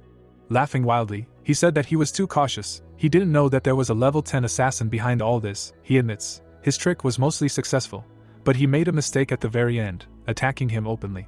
The man quickly approached, shouting that he thought he could defeat him in a one-on-one fight. Shining fists smashed the trees, and the guy dodged. Bai landed behind, and the opponent thought that it was speed and agility. Could he really only be level 10? The hero said that if this plan was only designed to end up one-on-one with him, and they would just do it, and see who would be stronger in the end. The blonde stood in front of him and asked, is he trying to kill him alone? Then he is missing his best chance. Why didn't he hit him back right away? The hero replied that his class's passive trait was immunity to backstabbing. He would be stunned and at a disadvantage if he did that. Hades' hands were blazing with bright flames. He said that it was interesting. He was low level, knew a lot. However, he overestimated him since he was the one getting involved in this. The guy attacked with a fire paw and shouted that he should let him die a horrible death. Bright rays of attack flew out. He continued that this was to compensate for the regret he felt. Bai dodged the bright attacks. The opponent shouted that hiding was useless. If he knew so much, you should know that elemental rangers are the sworn enemy of Stealth's slayer. The hero thought that it was a fact. Stealth and backstabbing were no match for the speed of an elemental ranger. Bright rays broke the trees. Hades shouted that this duel was doomed from the moment he appeared. Bai stood amidst the bright rays of attacks and thought that, however, the limitation of his profession can be compensated by combat experience, so it is not a matter of winning or losing, but it is really important. With a swift movement, the hooded guy attacked and thought that skills. Hades looked over his shoulder, saying that he had more experience than he expected, but he was still able to reflect his attacks. But combat experience is meaningless in a situation where there is such a gap in levels. Shining wings appeared behind the blonde. He said that he has some skills, but that is where they end. The hero thought that his base level is 10, and the upper limit of 30 only affects attributes but not skills, so his skills are only at level 10. A full skill of a pumped-up level 30 allows you to apply elements of nature to yourself to strengthen your attack and defense. The enemy attacked with a shining fist, shouting that he will first kill him, and then that woman. He hit the guy with a shining wing, shouting death wishes. The guy thought it was funny. The tattered red cloak fluttered. A question was heard, and that's it. He underestimated him. Bai picked up the cloak, saying that if he was brave enough to go one-on-one with him, he would definitely have a way to kill him. Hades laughed furiously, shouting, what was he going to do to get rid of him? The hero held a purple crystal with a smile, and said that he would use an item. It was the Lord of Power, a level 50 consumable that would unlock a skill from level 50 for 3 minutes. A purple figure of a Shadow Slayer monster appeared from behind the guy. He said that skills are the key to victory. He would use level 50 skills to crush him. A feigned smile appeared on the blonde's face. He asked what kind of trick this was. He has many strange and bizarre things, but after he kills him, they will all belong to him. Fists clashed in an attack. There were many bright flashes in the air. Hades flew back, thinking how could this be? What kind of trick was this? He turned around in the air, thinking that this was a really terrifying, oppressive feeling from a level 50 skill. Many hands of shadow monsters were reaching out to him, and the man thought, why did the guy have an item of such a high level? He turned around in surprise. The shadow hands slammed him to the ground. Bai towered over the guy and asked if he didn't want him to die a horrible death. Why was he running away? He said that if he had such a powerful item, why didn't he use it from the beginning? Covering himself with his hand, Hades exclaimed that he was just playing with him from the beginning, showed his weakness and then crushed him. He didn't do anything bad to him, so why is he doing this? Who is he? Shining demonic shadows were swirling around the guy. He said that he admitted that he was a skilled warrior and a smart leader, but he chose the wrong path. The frightened enemy handed him the artifact and said that he knew it was wrong. He shouldn't have collected it in the first place. Let him take it, but only to spare him. The shadow monster rushed to attack, saying that he liked him better like this. But he wanted the necklace and his life. He wanted it all. A red seal appeared in the air. The haze cleared. A question was heard. Why don't we just kill him? The wounded Hades opened his mouth, asking how far he would go before he killed him. The hero collected the necklace, saying that if he were his enemy, he would no longer be alive, but he would spare his life because of a deal he made with someone. The system reported that the quest was complete. Bai threw the necklace away. The system reported that he received 8,000 soul points and 1 account unlock point. The guy said that he fulfilled his part of the deal. Now it was her turn. Mina caught the necklace, hearing that if she had any questions, she should ask as soon as possible before the boss appeared. She walked up to the enemy's body and said that instead of killing them, they left them to die in the cave. She wants to know what he is really doing here. Hades, lying on the ground, asked what she expected. What would he say? That he had a drop of kindness left in him to beg her to spare his life. Let it not be funny. He just wanted to hide their death more painful. He regrets not killing her. But this is his fate, and he accepts it. The hero thought he still talks about fate at the end of his life, but fate is something more. A shadow fell on Bai's face, who thought that he didn't kill her only because he didn't believe in the princess's fate. If he hadn't saved her, she wouldn't have escaped from the cave and returned to him for the necklace. Then he wouldn't be lying here now. He prefers his own interests to the fate of others. Let them not blame him. The world is cruel. The guy ran towards the enemy with his sword at the ready, when he heard that his fate was much worse, because he was fighting against the world. The guy attacked with his sword, leaving a bright trace, but missed the enemy. The spider grabbed him, screaming that he was hers. Hades, entangled in webs, madly said that he would rather become the boss's food than die at his hands, and he had no chance to kill him, so they would all die together. The spider widow quickly approached, screaming that she found him. The red ferocious monster states that the camp he brought him to is empty, and now the fighter is all that is left, and if he takes it, he can return to his lair and enjoy life. Bai stands with his weapon with House and Mina, saying that they need to stay behind and he will take care of the monster, thinking that he has used up his only skill booster and has a minute left, so he needs to do it faster. The heroes line up, armed with everything they need. Mina states that he has already done so much for them, and they can no longer let him fight alone, because cowardice and relying on others is not their style. The ferocious monster begins to attack, asking if they really want to resist, because he will take everyone and it has already been decided. The large red creature begins to advance. The fighter feels this wild roar. The villain looks at them with his many eyes and asks who dared to roar over his head. A huge black paw grabs the boss's head. Bai is shocked to see this and exclaims that this can't be. A black and gold dragon Daijin Black of unknown level hangs over him. It roars furiously. The protagonist does not understand why he is here. He stands on the boss's head and howls ferociously. Mina and the others look at him in surprise, not understanding how this is possible. Because the ancient dragon that legends talk about suddenly appeared, the heroes wonder if they should fight or run away, feeling like their legs are not moving.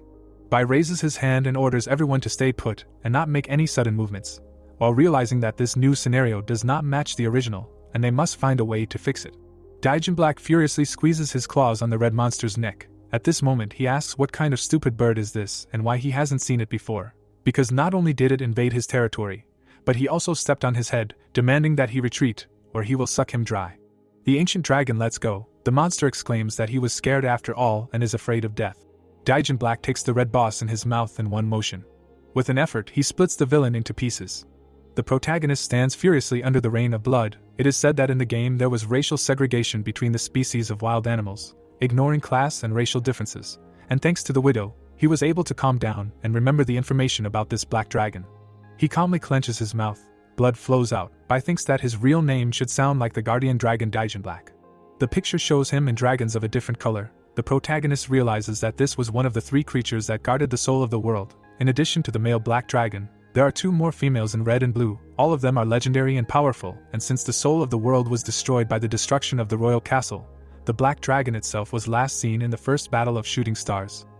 After which it disappeared, and although the protagonist does not know exactly where it was, and countless times passed it as a hidden boss, but he did not dare to do anything until he got the last level, because if he meets it now, he will definitely die. The dragon rises on its 2 paws and a ball forms in its mouth. Bai understands that the dragon will breathe fire, and they will not be able to do anything about it. The protagonist desperately extends his hand and asks to stop and not kill them, because they are not enemies. Daijin Black looks at him questioningly. The flying monster slams its mouth shut. Glaze stands next to House and Mina, not understanding what happened. The other tells him that because of incomprehensible words, Bai canceled the attack. The girl says that this is the dragon language. A huge monster hangs over the protagonist and asks how such a small person can know the language of dragons. In the whole short and ugly history there were no more than 10 people who spoke it. He in turn answers that not only does he speak this language, but also knows its noble and secret name. A window appears with information that the protagonist used the skill book The Secret of the Dragon.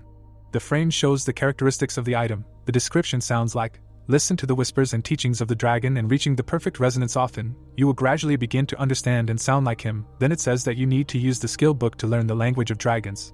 Although there are no restrictions, it requires a high level of intelligence, since if you mispronounce even one word, you can turn into a smoldering coal. The protagonist kneels and declares that before him is the guardian of the soul of the world, a witness of the rules and laws, the most honorable companion of the royal family of the astrologer, a black star personifying strength and fire, the guardian dragon of Daijin Black, and he greets him with the deepest respect. A huge monster roars at Bai, asking how he knows who he is and let him say why, or die without a trace, urging him not to think that he can deceive him with a few words, because people are weak and cunning and he will no longer believe a single word. The protagonist kneels in front of the dragon and looks at it, thinking about its wound, remembering that it is the same wound that made him angry and agitated in the original game, as he was not so hostile towards humans there, wondering if this series of unfortunate events is related to the reincarnated. The fierce Daijin Black calls for him to speak or he will die right now. He asks him not to be angry, as he would never dare to lie to him. Bai points to the girl and states that he knows about the dragon because he served the last descendant of her clan who has a deep friendship with him, and this is the last of them, Princess Mina. She looks at them calmly, thinking that she does not know what the protagonist is trying to do, but she must hold on and not give in. Bai explains to the dragon that according to the contract they made with the clan, not only can he not kill her, but he is also obliged to protect her. The huge Daijin Black stands up and states that how dare he give him orders since he protects the soul of the world that maintains balance, and he is not a human bodyguard, since he made this contract with the bloodline to have some fun in his long life, and besides, the contract ended when he was destroyed. He stomps his mighty paw nearby and shouts that he has found someone and claims to be the last representative of the royal blood. The huge monster roars at him, stating that he has lost patience but is giving him one last chance to prove it or die. The protagonist picks up the jewel in his hand and says that he found it and asks to take a look. He holds it and says that only representatives of the royal family are worthy of having this necklace. Daijin Black prepares to release a huge energy ball from his mouth while he explains about the proof. Bai jumps to the side and grabs Mina. The black dragon begins to spew flames towards them. He fiercely states that a mere mortal dared to touch the greatness of the star core and whoever it was deserves to die. Suddenly the protagonist states that before he could finish his sentence, he, the witness of the rules and order, breaks them. Bai stands near his friends, surrounded by a barrier, and asks if he has lost his dignity as a guardian and plunged into darkness, while he realizes that he saved his life, but wasted 2 more deep space items.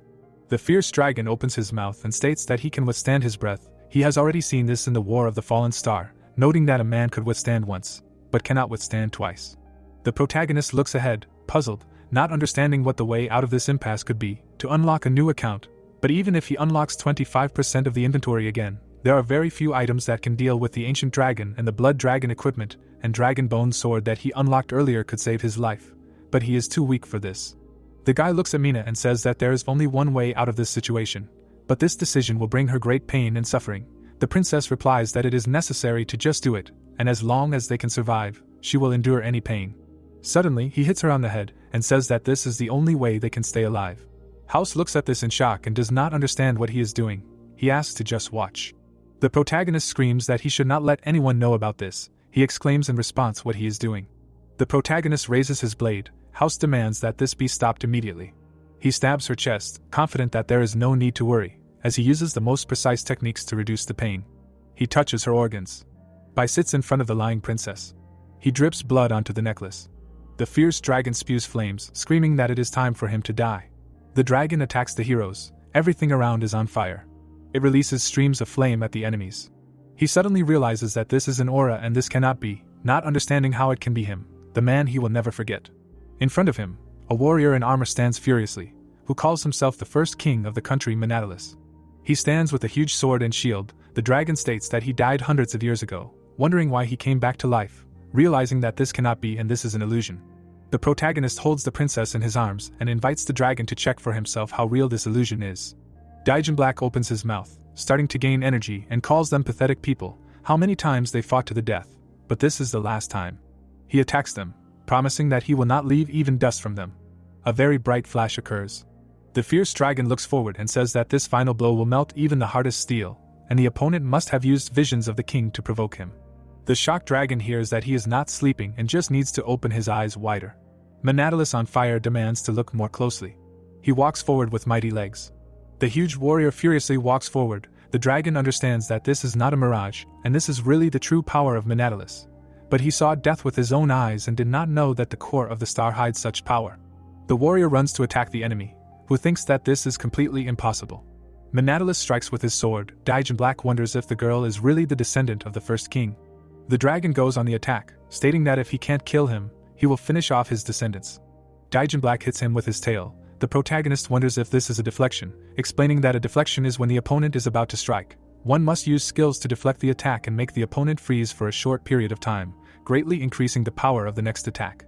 The heroes watch the fight in surprise. House does not understand how such a huge body can use such a complex skill. Glay exclaims that he only read about the first king in old books and on broken statues, but never knew that he would be able to see him with his own eyes. Daegu states that this is too much, and his hair stands on end. Bai watches calmly and thinks that the power of the first king is beyond doubt, but neither people nor kings are perfect, and it is better to end this battle before it becomes apparent. The huge dragon raises his head up and does not understand why it is him again. He looks at Manatilus and thinks why after hundreds of years. The dragon watches him calmly, realizing this overwhelming feeling, noticing that it still frightens him and still reminds him of the long forgotten, when he first met his enemy. In the memories, Manatilus stands in front of the dragon on a mountain of gold and shouts that there is no need to sit all day in his cave and it is better to follow him. Introducing himself by name, the king of people, he invited him to become a companion in protecting the world. Daijin Black did not understand how a man dares to appear in front of him and speak so arrogantly. The king began to fight him. He declared that the man would die. Remembering that the dragon was only 100 years old when he became an adult, he could not imagine that he could be crushed by a simple man. Defeated, Daijin Black lay on the ground and offered to kill him, because he lost and will never obey human orders. The king strikes with his sword, declaring that then he will have to endure torment unbearable even for a dragon. The monster held back a roar, while the king asked if he was afraid of death, intending to give him one last chance at life. Manatilus calmly stands before him and says that he can hate and resent him, and one day, when he feels strong enough, he will be able to fight him again, but before that he asks for help. A large dragon flies over the people, the king sits on top of him. He remembers that the man was very confident, because people only live for 100 years and even if he cannot defeat him now, after a while he will kill him, so he will wait. The dead king lies on the battlefield. The dragon remembers that even such a strong man as Manatilus died in the first battle for the city, and the monster was free. But most of all he regretted that he could not kill him himself. The dragon looks at his opponent, and does not understand why after hundreds of years he still cannot get rid of his shadow. The tip of the king's sword flies towards the enemy. It splits the ground around it, leaving deep cracks. Manatilus stands before Daijin Black, who realizes that he still fears him and respects the great man. He roars at the enemy, thinking that he should stop this, wondering why he reminds him of his own weakness, and why he does not let go even after his death, and this is the same old trick to make him submit to humans again. The ferocious monster spews out liquid, declaring that from now on he will never submit to anyone. A golden chest falls from his mouth. He screams that no one can hold him back anymore. The black dragon turns around and declares that no one can enslave him and he is free. The heroes run up and exclaim that the dragon escaped and they survived, and this is incredible. Glay asks by why he did not just kill the dragon with the last blow. They look at the huge Manatilus. The protagonist explains that he couldn't do it, because the first king's summoning is not perfect, so scaring it away was the best he could do, while realizing that the black dragon has not fully recovered from the first battle and its mental state is questionable. The king begins to evaporate, but thinks that the current level of the first king's princess would not be able to suppress the black dragon in a short period of time. The pop-up windows say that players who defeated the guardian dragon received 40,000 soul points, and received the following items. The picture shows an ancient treasure chest with dragon saliva. It says that this box of jewels was eaten at one time and no one knows where it came from and what it contains, a blessing or death. Dagus stands next to Glay and states that he has gained 2 levels in a row, but he is not happy about it at all. His partner states that when he sees something more powerful than he thinks, he must feel so small, but this is not the case at all. House sits in front of the lying princess and states that now is not the time to talk, asking if she is okay and why the star core is still not working. He replies that the princess is physically fine, but due to mental stress, she will wake up in at least 10 days. The protagonist holds her head and states that the star core contains a power incomprehensible to humans, and to activate it requires the blood of the royal family, and for her safety they must remain silent about what happened. Otherwise the strong-willed princess will risk her life again. Mina is lying on the ground. Bai says that he did it to survive and he is sorry. House asks him again why he is sorry. Because he did it to save them and they will remember for the rest of their lives that they survived the fight with the black dragon. He replies that the princess volunteered herself and she is stronger and more fearless than he can imagine. The fighter claims that she is worth following until the end of days. The protagonist looks at the chest and says that it is time for them to leave this place. The picture shows a smoking box. House says that they can't just leave it like that. He exclaims that it looks like a high-class box and there must be something valuable inside. He is asked again if he didn't read the description, blessing or death, wondering what it means.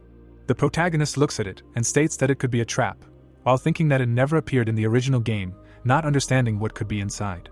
Bai stands with one foot on the chest. Glay asks him not to be so impulsive, because he already said that it is most likely a trap, so he cannot act rashly. Daga claims that this thing can be a mimic, so he asks for permission to open it, and with his reaction speed, he will become easy prey for him.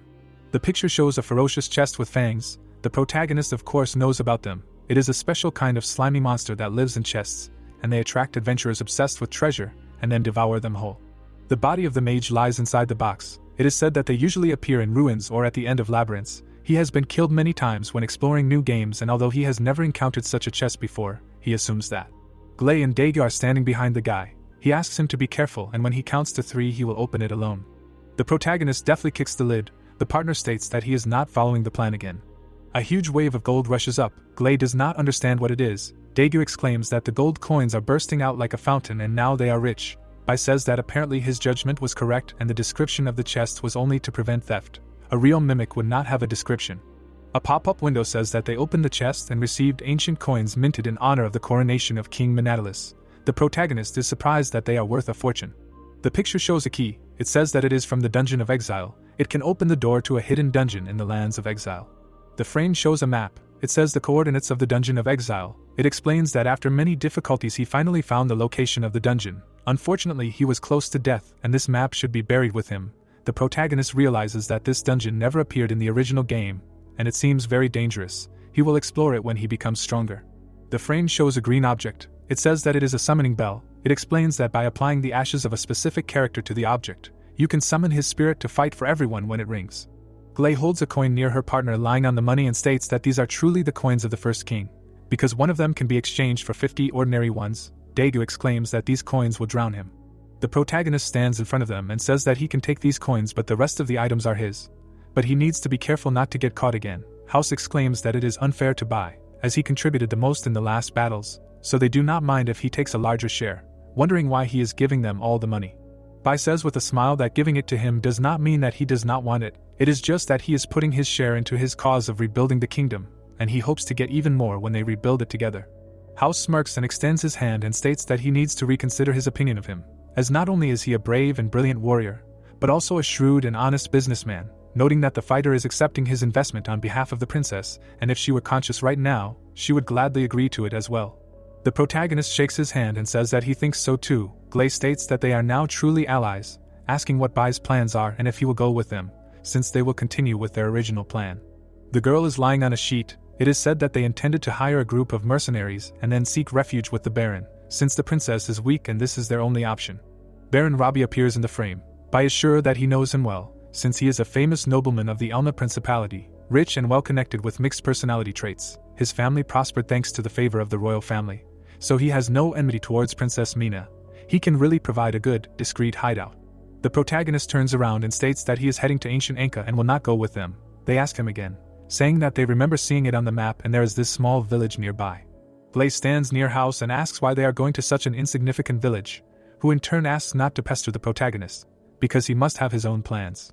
House holds the princess on his back and says that they will be in Robbie's debt for a long time. If he finishes his business, he can find them there. The three friends say goodbye to the protagonist, saying that they are waiting to meet again. Bai waves his hand and promises with a smile that they will meet again, and also, when the princess wakes up, he asks not to forget to say goodbye to her and apologize for him. Against the backdrop of picturesque landscapes, it is said that the reputation of the fighter Bai has increased significantly. A bright glow is formed in a crack in the ground. The hands of the dead break through the ground. Thousands of monsters are trying to get out. A huge monster breaks the ground with its head and roars.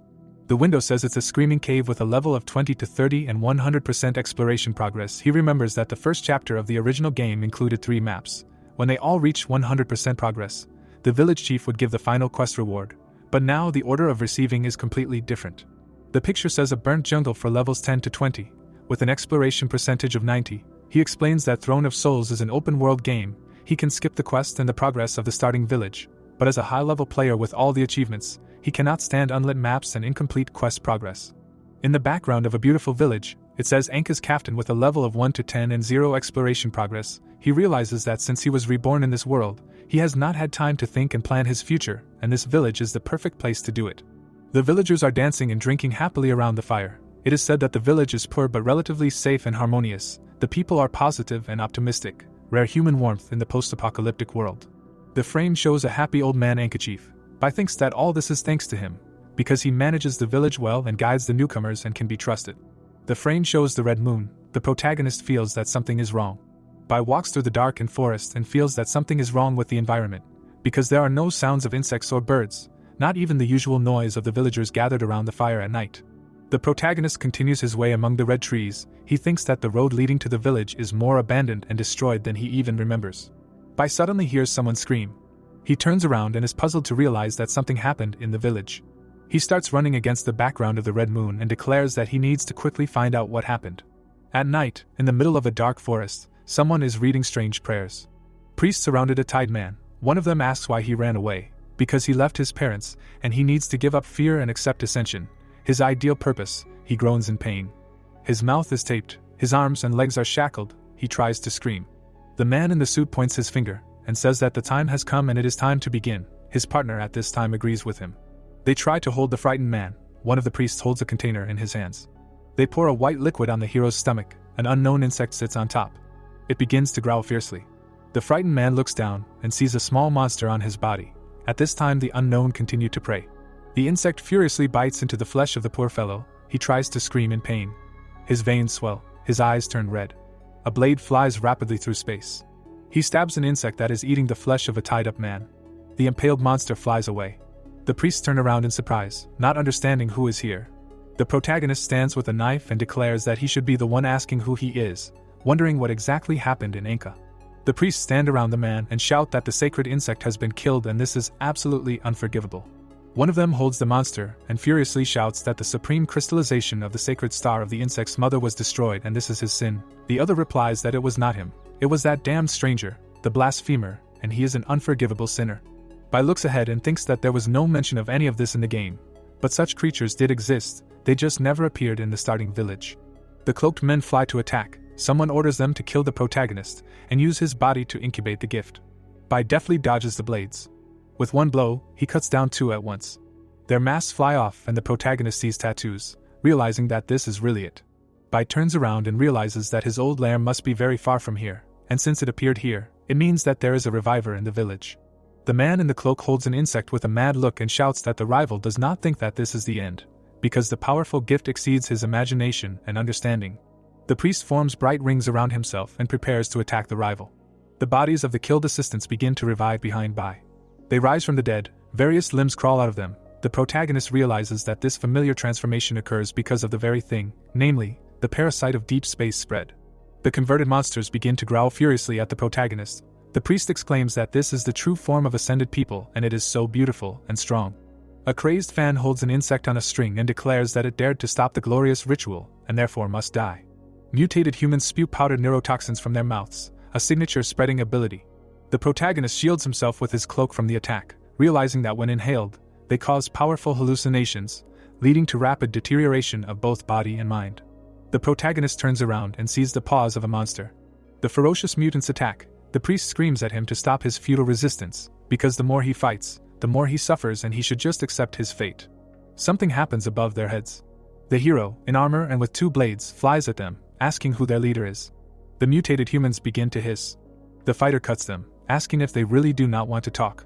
He stands furiously in front of the fallen mutants. The priest does not understand how he was able to kill two with one blow. He in turn gives one last chance, asking who inspired them with this so-called ascension. The frightened servant does not understand why he should tell him, because he will die for provoking his village. The hero understands that it seems that even with the support of the spread, the available intelligence is at the level of the starting village. He pierces his head with a dagger, and says that there is no point in leaving him alive, demanding to delete the account and start over. The notification says that the player received 180 points and a talkative mutated insect. The picture shows an insect. It is said that not only is it extremely ugly, but its sound is also very unpleasant, a summoning item. A kind of strange creature vibrating sound waves emitted by its tail can irritate certain parasites hidden in a living body, forcing them to come out. The protagonist turns to the mutants and realizes that if the leader is a reviver, then why would he risk bringing the spread to such a low-level village? In a large blue container, an embryo is visible. It is said that the deep space parasite comes from an unknown alien parasite larva brought by the ships of the Deep Space Vanguard, and after the ships crashed, the larva escaped and merged with various species of this world, causing an uncontrollable disaster. The picture shows an insect. It is explained that the spread can attach to plants, insects, animals, humanoids, and there are 3 results of symbiosis with the host. The frame shows a purple animal. The first is described as the impossibility of coexistence, and the host dies immediately. And the second is an ordered symbiosis. It is difficult to determine the presence of a parasite by appearance. And the third, the most dangerous, is a mutated symbiosis. The picture shows a large insect. It is said that the spread activates an unknown physical force contained in specific organisms, causing the host to mutate, thereby greatly improving its strength and intelligence. And after parasitizing, while maintaining the host's intelligence, it develops an irresistible collective intelligence and obedience, and this is a method of survival and spreading. The frame shows a large plant. The protagonist explains that there is one cult worshipping it in the original game, but is the sacred star the insect's mother is the main body, or is it something else that it has attached itself to? The servants worship it. It is said that judging by the progress of the original game, it is possible to reach the map where the spread is located only by the 3rd act and beyond, and apart from the reviver, which is the cause of the changes, he cannot find another logical explanation. The man in fear holds his head and demands not to approach him, and begs not to kill him, because he did not receive ascension. The protagonist remembers this boy. He looked at him with a happy expression. He remembered that in the original starting village he was an NPC who followed him like an annoying fly. He was a cheerful child with high potential. The boy at that time exclaimed that Bai had once again completed a high-difficulty quest alone, and he really admired his older brother. He trained with a sword and walked with boars. He shouted that he wanted to become as amazing as his older brother. He said that he killed wild animals himself, and this meat is for today's dinner, and wonders if he really became amazing. The protagonist is wondering what happened to him. The protagonist sits next to him and asks him not to worry, because he will not kill him, But he must tell him who is behind this. He shouts that it is the village chief. He became a crazy monster and made everyone crazy.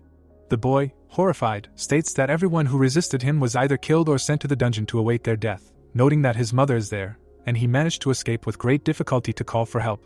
But this is a desert, and it is difficult to find her, realizing that if this continues, she may become a monster. The boy runs into the forest, declaring that he will return to save her and she must not turn into a monster, by at the same time put a marked rune of the middle level. It is written that this is a consumable rune that can mark the location of the target, and within an hour the target will not disappear from sight. The protagonist calmly stands against the background of the red moon and realizes that the kind and friendly Anka chief actually destroyed the village to which he dedicated his entire life. He does not believe it, realizing that he cannot judge a book by its cover, because he needs to thoroughly investigate and find the real leader. The pop-up window states the main story mission: solve the problem in the village, clean it up and restore peace. The reward is 1 unlocked account. Bai stands in front of the abandoned village and realizes that the situation is much worse than he expected. He remembers his old life and realizes that this place where it all began left him with a rare sense of warmth.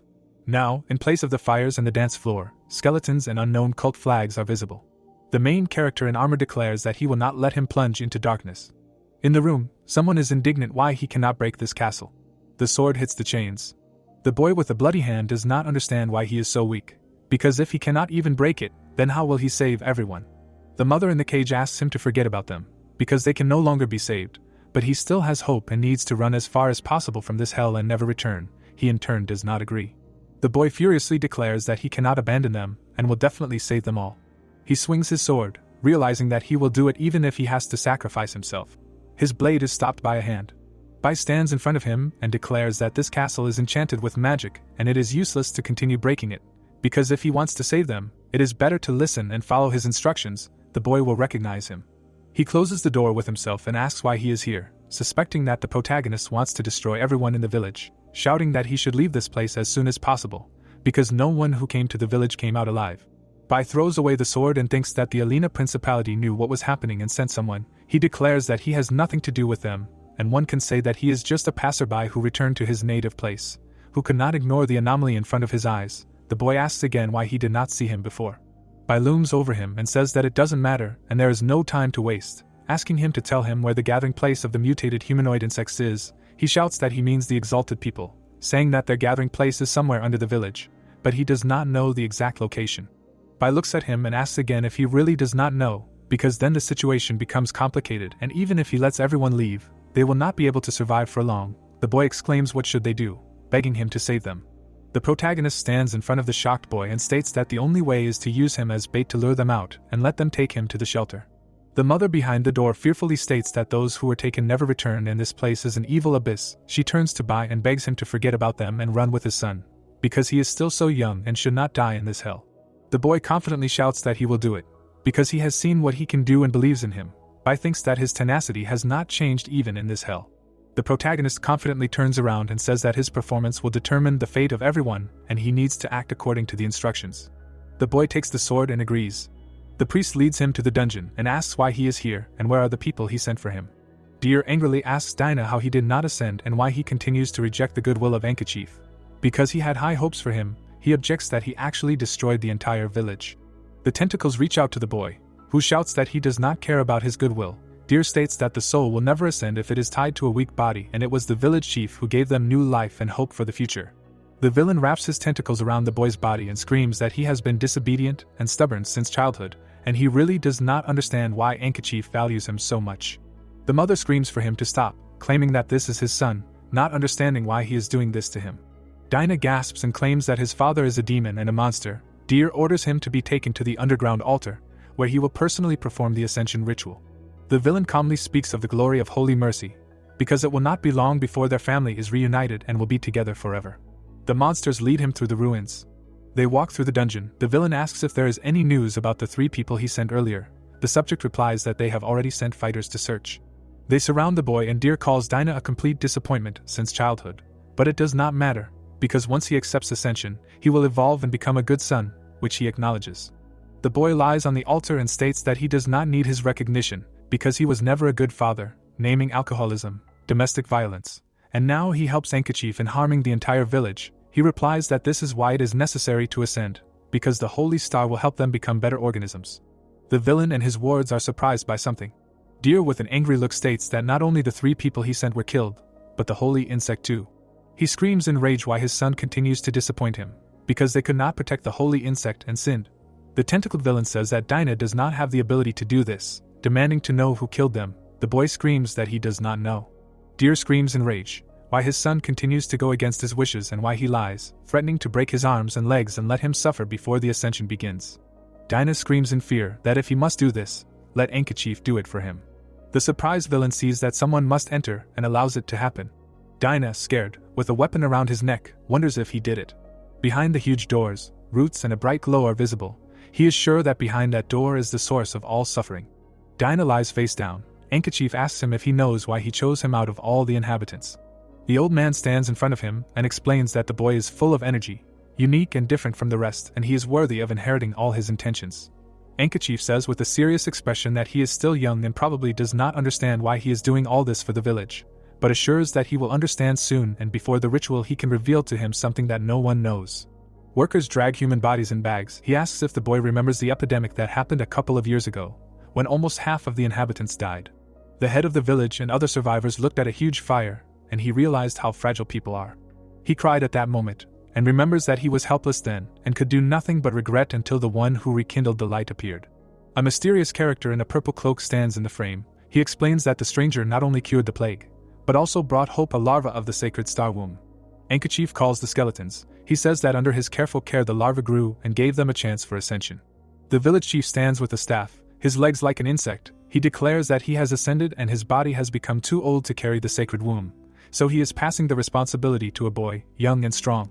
Dinah screams loudly that he does not want to become the same disgusting monster. A larva falls from the insect's abdomen. Anka explains that there is no need to be afraid, because the human form is just an appearance. The small insect runs to the boy, while the old man says that when he accepts the ascension, he will be able to connect to the collective consciousness and feel unprecedented pleasure and responsibility, because he is leaving the future of the village to him. Dinah hits the insect with a stone and screams that he refuses this. Anka, furious, asks what he is doing, because he spent so much effort to raise the only sacred womb, and Dinah just killed her. He is indignant why he rejected a better choice. The boy starts to run away. The village chief shouts after him that it is because of people like him that they have no future. The villain rushes after the boy, saying that he will not be able to run away, because this door cannot be opened. Dinah in response declares that he did not intend to run. The boy locks the door with a grin and says that no one will be able to enter here. Dinah stands in front of the monster and declares that he did everything he could and now it is his turn. Anka strikes hard, asking what he is muttering, realizing that he should not have placed his hopes on him and should have killed him from the very beginning. Suddenly, someone cuts off his claw. The old man does not understand what is happening. Bai stands in front of Dinah. The monster asks who he is. He calls himself a man who, perhaps, will bring real hope to the village. The ferocious villain strikes, shouting that this is complete nonsense, because he is just an outsider who came to destroy the world. The protagonist deftly jumps aside. Stones fly apart. A ferocious monster with a severed claw says that everything he did was for the future of the village, not understanding why he is always hindered. The boy hides behind a rock and screams that he did so many crazy things and still dares to claim that it was for the village, because he wants all the villagers to turn into monsters. Anka strikes with his staff, screaming that weak people do not understand the power of the sacred star womb, because his choice is the only correct future for the entire village, and even if the enemy is stronger than ordinary people. The old man's face turns even more frightening. He threatens to make sure that he has nowhere to run. Instead of legs, he has many paws. He screams that in this confined space, his eyes are everywhere. The protagonist covers his face, realizing that this poison is a unique ability of his form, and even if the headman's level is not so high, this gas still paralyzes and kills. The ferocious Anka demands not to resist, just lie on the ground like everyone else who came before. He attacks the protagonist, shouting that he will open his stomach and use it as an incubator for the sacred womb. Bai blocks his attacks. The monster does not understand why he is still moving. The fighter says that his gas is deadly.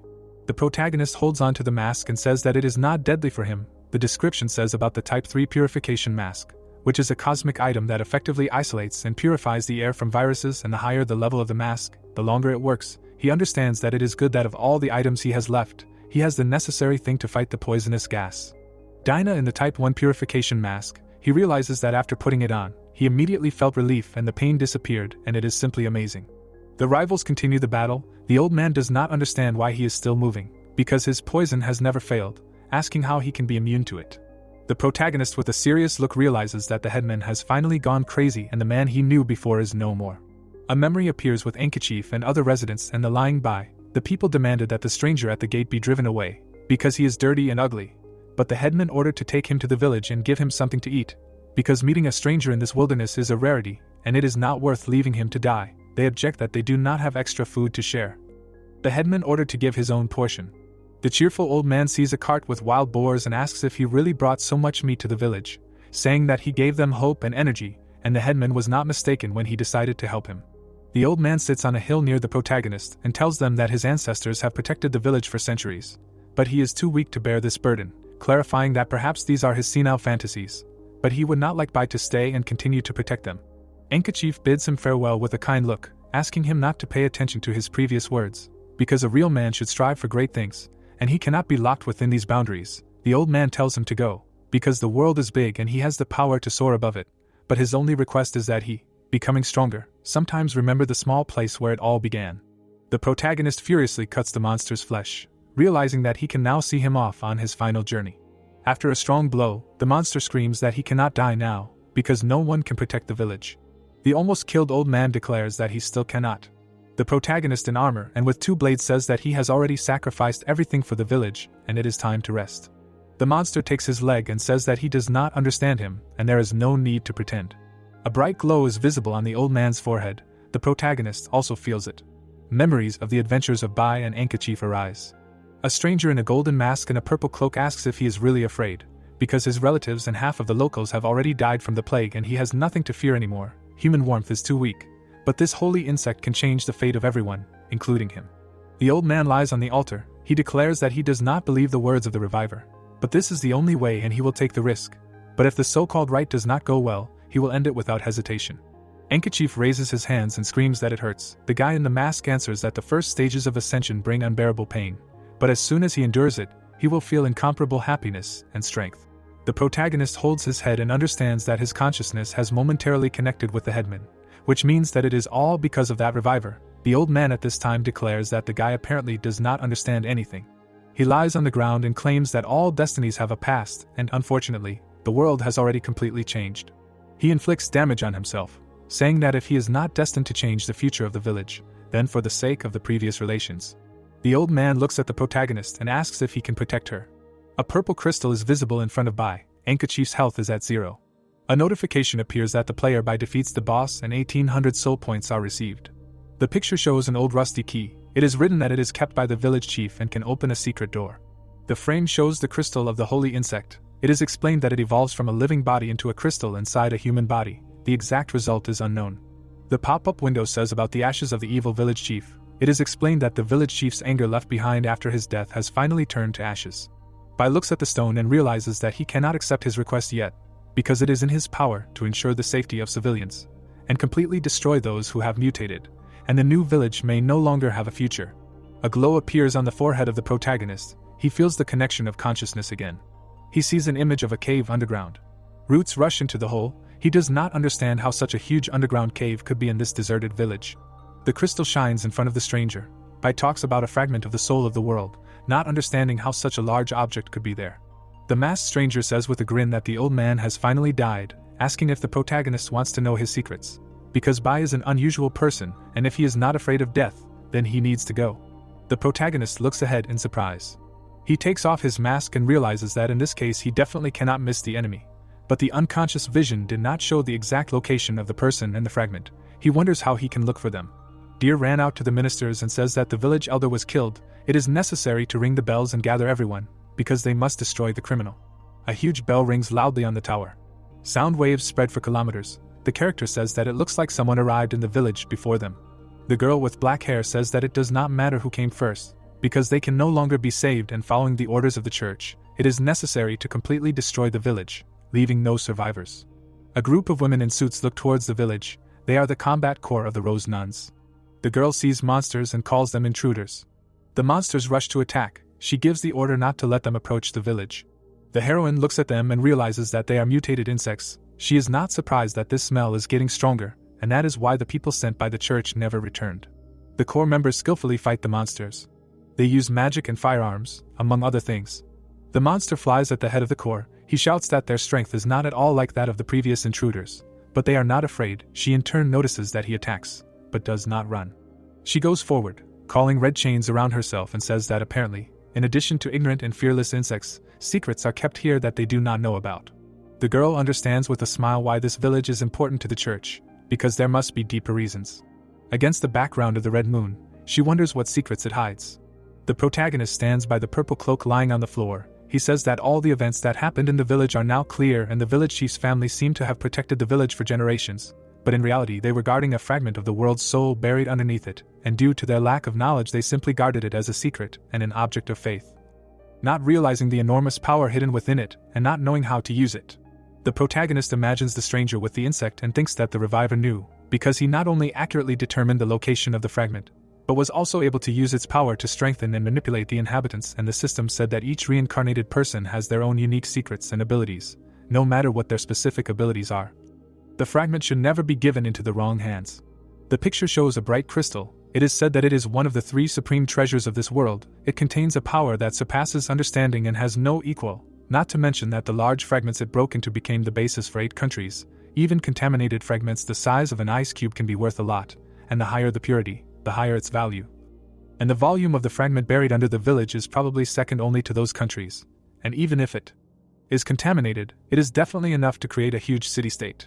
Now the crystal is entangled in purple tentacles. Bai thinks that although they are using the game settings, this is the real world and becoming a king is impossible alone, so he must obtain the fragment.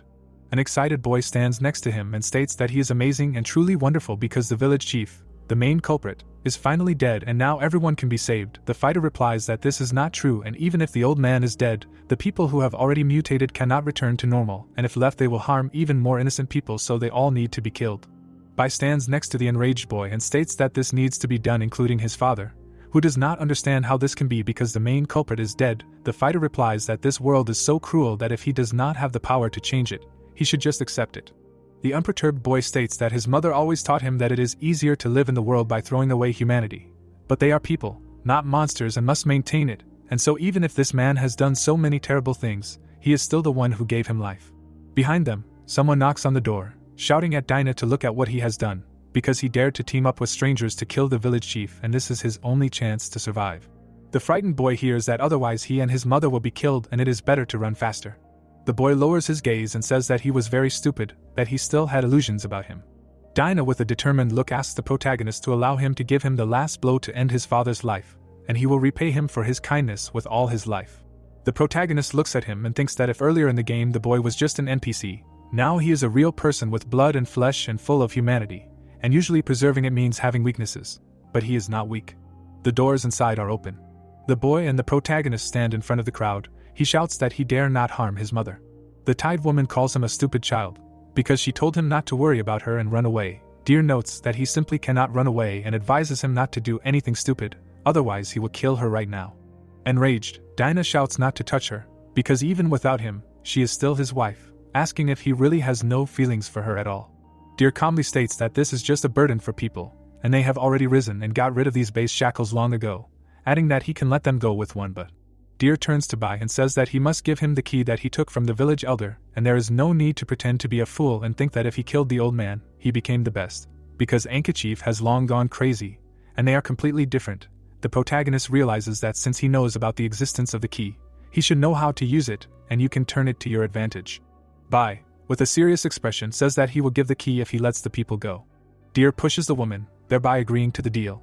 The joyful man states that the old man never wanted to give him the key, but now he has it, and the scoundrel will finally be able to meet the Holy Father and achieve the highest exaltation.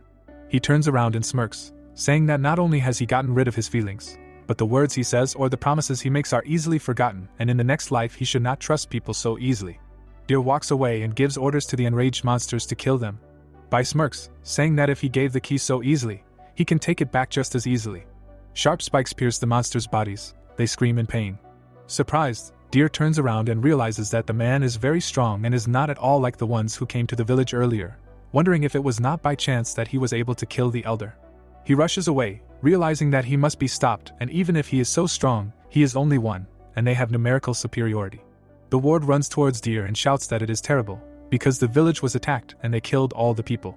A shell flies at his head, but he managed to say that they are the Rose Sisters. An arrow flies into Deer's hand. He understands that the Church of the Principality of Alina really sent the Order of the Rose Sisters to them.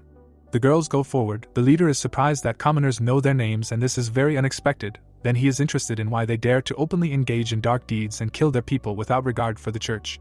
In front of them stands the captain of the Order of the Sisters, Liloya. She claims that no one can be left alive, because everyone must die. The surprised girl looks ahead. Deer runs away in fear. Liloya calls the character very unusual. The captain approaches the protagonist and says that he smells, and it is probably connected with the secret of the village.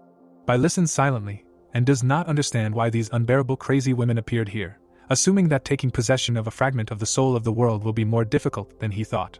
A huge woman in a red and white suit appears before the servants. It is explained that the combat order of the Rose Nuns obeys the Scarlet Throne of the Alina Principality and is its most devoted and powerful military executive body. It consists of young girls who have passed a strict selection, whose appearance and figure are superior to ordinary people. But compliance with external requirements is only the first step. The nun holds a bowl of red liquid. It is said that each chosen girl must drink a specially prepared poison of rebirth and endure double torment, spiritual and physical, and only those who successfully overcome the line between life and death were able to survive. The Rose Sisters stand in front of the murdered candidates. It is explained that they are considered officially accepted into the order and are subject to further even more brutal training. The girl stands in front of the protagonist, realizing that each nun is an extremely dangerous criminal, and with his current level and skills he only has a chance to win in a one-on-one fight. But in the case of 5 against, he has no confidence in victory. Liloya looks at him and asks if he is scared, because it should not be so. She had a clear feeling that he is strong. The protagonist with a grin says that he will not dare to be impudent to them with his modest abilities, who does not know about the glory and brilliant feats of the Order, and especially need to thank them for arriving on time and killing all the mutated heretics and saving the village. The captain begins to laugh and says that Bai has a sharp tongue and she really likes what he says, but he is wrong about one thing. She says with a grin that they did not come here to save, but to destroy, and they all, as well as all the inhabitants, must completely disappear from the face of the earth. The guy rushes forward. His mother holds him back. He says that every crime has a culprit, and every debt has a debtor, and the people they sent were killed by the village elder and those who mutated, and now that the main culprits are dead, why do they want to kill them? Because they are completely innocent. Liloya says with a smile that it does not matter, because they are just following the orders of the church, and it is not for them to judge. The protagonist repels her attack and asks to wait. The captain, with a weapon in his hands, says that things will go better this way, because if he has enough courage to confront the church, then why pretend to be modest? Because it will still be more interesting to kill him, and she thought about leaving him for last. But it seems that now he will be the first. The protagonist confidently holds the blade and states that he is not going to confront the church, he just has some questions, clarifying what kind of misunderstanding could have happened that the church could give such an order, because as far as he knows, they will not mercilessly kill innocent residents. Liloya laughs loudly, saying that the church is a top-secret organization, and suddenly an outsider allegedly understood her, stating that his joke is very funny. On the protagonist's chest, a sign begins to shine. It is written that life is like bright and fleeting bloody petals, like a strong stem supporting their beauty. It is not only a fearless fight against life, but also an eternal promise of loyalty. The captain's assistant tells her that this is the most secret teaching, and how can he know it? Bai holds some artifact with a smile after they went on the attack, stating that after what the man said, death follows. He wants to convince them otherwise. In his hand is a bright red rose. They understand that this is a crest along with a teaching, and this cannot be a mistake. This is the highest sign of honor of their order. The captain stands silently in front of him. All the remaining sisters are kneeling. They do not understand how a man received the highest shrine, which even Liloya does not have. The picture shows a crest with a rose. It is said that the Order of the Bloody Rose uses colors to indicate the level of crests: white, yellow, pink, red, blood. The blood color represents the highest level, giving prestige and power. It is explained that he received it by completing all the side quests of the Order, and although this does not give an increase in combat strength, but to impress people from there it is quite enough. The protagonist points a finger and states that he wanted to communicate with them as an ordinary person, but now he will not pretend and will reveal all the cards, and asks again if he has the right to question the decisions of the church. Liloya tells him that it goes without saying that they will temporarily spare the civilians of the village who are not infected and report this to the church for further decision. Deer runs away, realizing that this is a chance to hide, and once he gets there, he will gain the power to kill everyone. The red chain pierces the villain. The girl declares that mutants must die. He knocks away her weapon. She does not understand what he is doing. She attacks the mutant, saying that protecting the innocent is one thing, but why does he even protect criminals? Or is the protagonist simply against her? The captain reminds that even with the highest level of insignia, protection is unforgivable. Bai stands in front of her and says that this is not directed against her and is not a defense of criminals. Because he has reasons that he cannot tell, he realizes that he does not want to conflict with them. But if he kills that man, then how will he be able to find the fragments of the soul of the world? Let them hate him rather than innocent villagers. The protagonist takes out his blade. Using the target mark for 30 minutes, he hears from Leloya that he has seriously violated the law, and regardless of the reasons, he must leave his body and explain to the church. The protagonist suddenly disappears. They realize that he is using invisibility, a professional assassin's skill. The captain's assistant says that his energy fluctuations have not completely disappeared yet, and she can still feel and track them. Asking whether to continue pursuing for the kill, she replies that they will let him run for a while first, since she wants to see what he is up to. Holding her weapon, Leloya licks her lips and realizes that he needs to go and commit more sins, and then he will kill him and present his head along with the insignia, and her honorary rank will also increase significantly thanks to him. The protagonist quickly moves forward, thinking that at his current level, invisibility cannot completely deceive them, and if they do not immediately pursue him, then they definitely want to set a trap, and to get the shard he will have to endure at least 2 hard battles, and most likely it is time to unlock the second game account, while a pop-up window asks if he really wants to do this. He runs forward and shouts use. The notification says that a new game account is now unlocked. He sees a shining window in front of him. Inside it shows buildings. It is written about the era of civilization, in the genre of strategy and construction simulation. A short description: travel through time and space, set off on a journey and meet the bright rhythm of the era. You are the leader who controls the ship, cross the river of time and eventually reach the endless shining stars. A guy in a traveler's suit is standing on the rocks. It says that this is the leader's game account. Description: an auxiliary non-combat account that can be combined with the main account for joint use. Allows you to activate the Age of Civilization game mode in the current world. The mode unlock progress is 25%. Against the backdrop of a beautiful village, he thinks that with the capabilities of this game account, he will be able to turn a deserted village into a majestic city-state, which will become the basis for his rise to power, and this is an indispensable ability for the middle and end of the game, but for the current crisis, it seems to have no practical meaning. The frame shows a huge castle. The protagonist realizes that the game has unlocked 25% of the gameplay and items, and there must be abilities available to enhance his combat power, and he needs to find them as soon as possible. Bai looks ahead and realizes that this man is standing still, which means the decisive battle has finally begun. A red moon is visible among the trees. He sees a dungeon and realizes that the village has been captured by strangers again, and even the village chief has been brutally killed. Against the backdrop of open doors, the hero realizes that he managed to seize the key to enlightenment with great difficulty, and only then dared to appear before him. He asks to grant him the strength to destroy all invaders. Dare bows at the feet of the divine being with tentacles and calls him Holy Father. The villain smirks and says that he has proven his loyalty with his actions, and he grants him the supreme power, and now he can go and fulfill his promise. Tentacles crawl into Dare's mouth. He thanks for the holy mercy and screams in pain. His body begins to transform into another. He realizes that the power fills him and the body is transformed, and now all who violated the order in the village will meet the holy punishment. A ferocious monster with claws and a tail roars and declares that he intends to kill everyone. The inscription says that this is a holy executioner of mutant insects of level 40. The guardians stand in the hall, and one wonders how the village chief could give the key to enlightenment to some unknown person, when he can't even handle his own son and wife. Another says that it is true, and to earn the favor of the chief, he killed all the disobedient in the family, and what right does he have to compare his devotee to his? The third states that their devotion should never be defiled by injustice.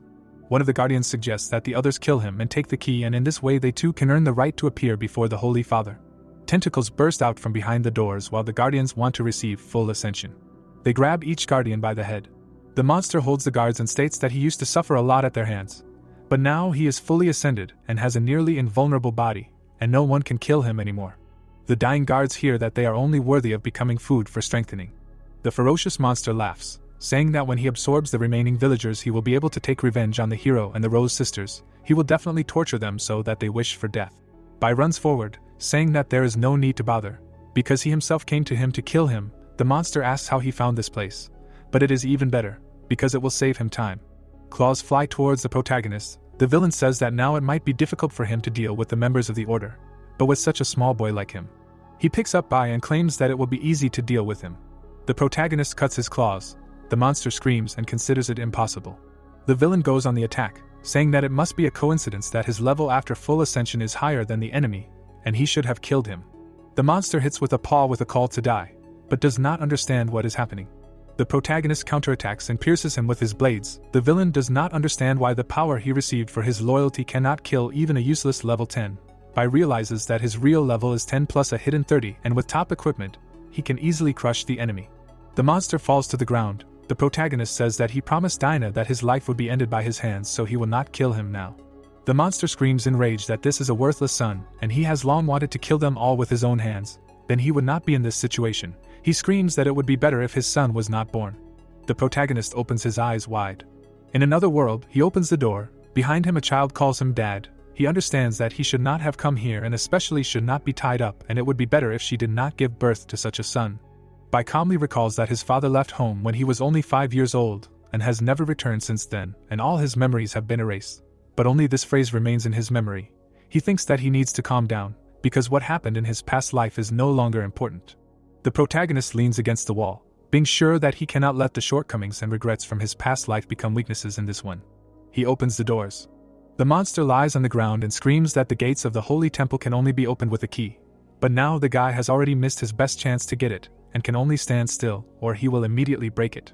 Bai silently looks at the villain, who laughs and says that he could have killed him and got the key, but instead decided to follow the worthless agreement. A woman's foot stands on the monster's head. Leloya looks at him and asks if he really put so much effort into finding this place and opening the door. Asking what is there, the monster begs him to let him go. The protagonist watches them, thinking that the puppets have finally arrived. He says that he himself does not know, and that is why he came to find out, wondering if the Great Order of the Rose Nuns also wants to know the secret of the godforsaken place. Leloya kicks the monster and states that she is interested in the secret behind the door, and whatever it is still belongs to the church, but what she really wants is Bai.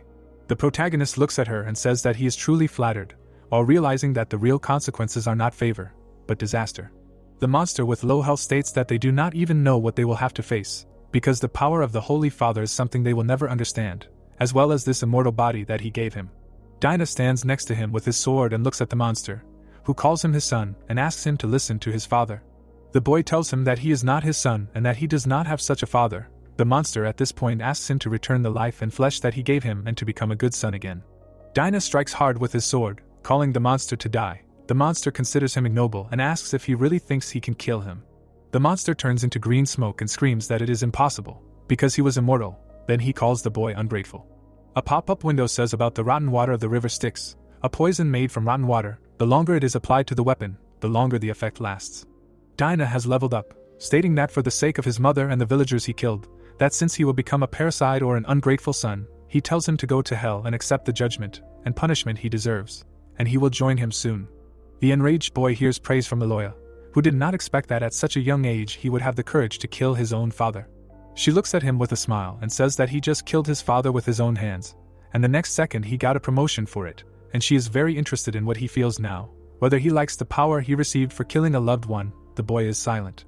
The main character stands nearby and asks why rub salt into other people's wounds, because if we are talking about what it is like to get power by killing a loved one, doesn't she know this better than anyone? She replies that she does not understand what we are talking about.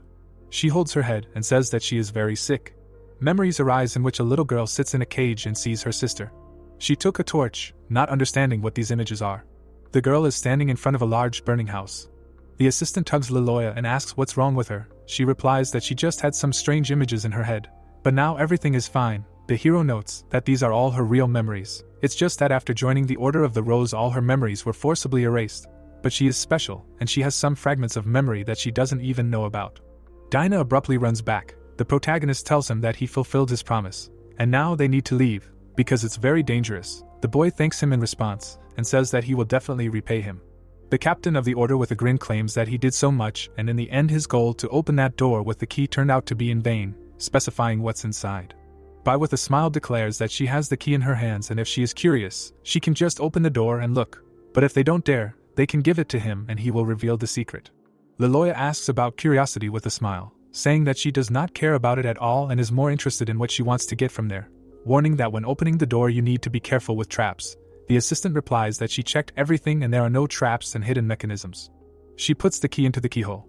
Purple energy bursts out of the gate. Beams of energy grab each of the sisters of the order. Leloya deftly parries the blow. The protagonist dodges, realizing that although there is no such mechanism in the game, but if there is a reincarnated one behind the door, then this makes sense.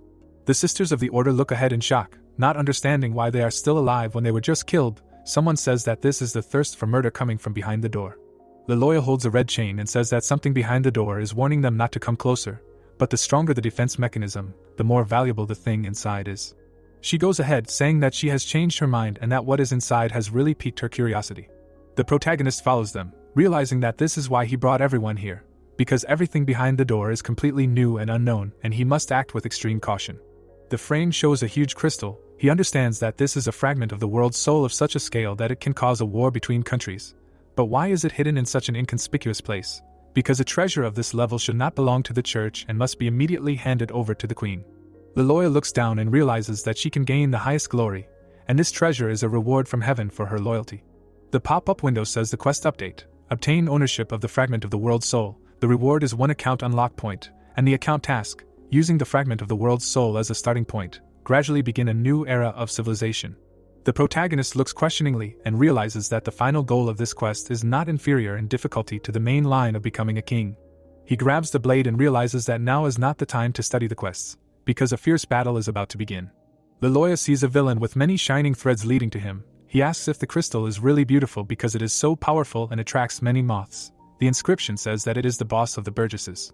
He looks at them and states that they are a flock of moths, and he just gave them a chance to survive, and if they insist on flying to the fire, then he will grant their wish, offering them to become a mother's womb bearing hundreds of offspring.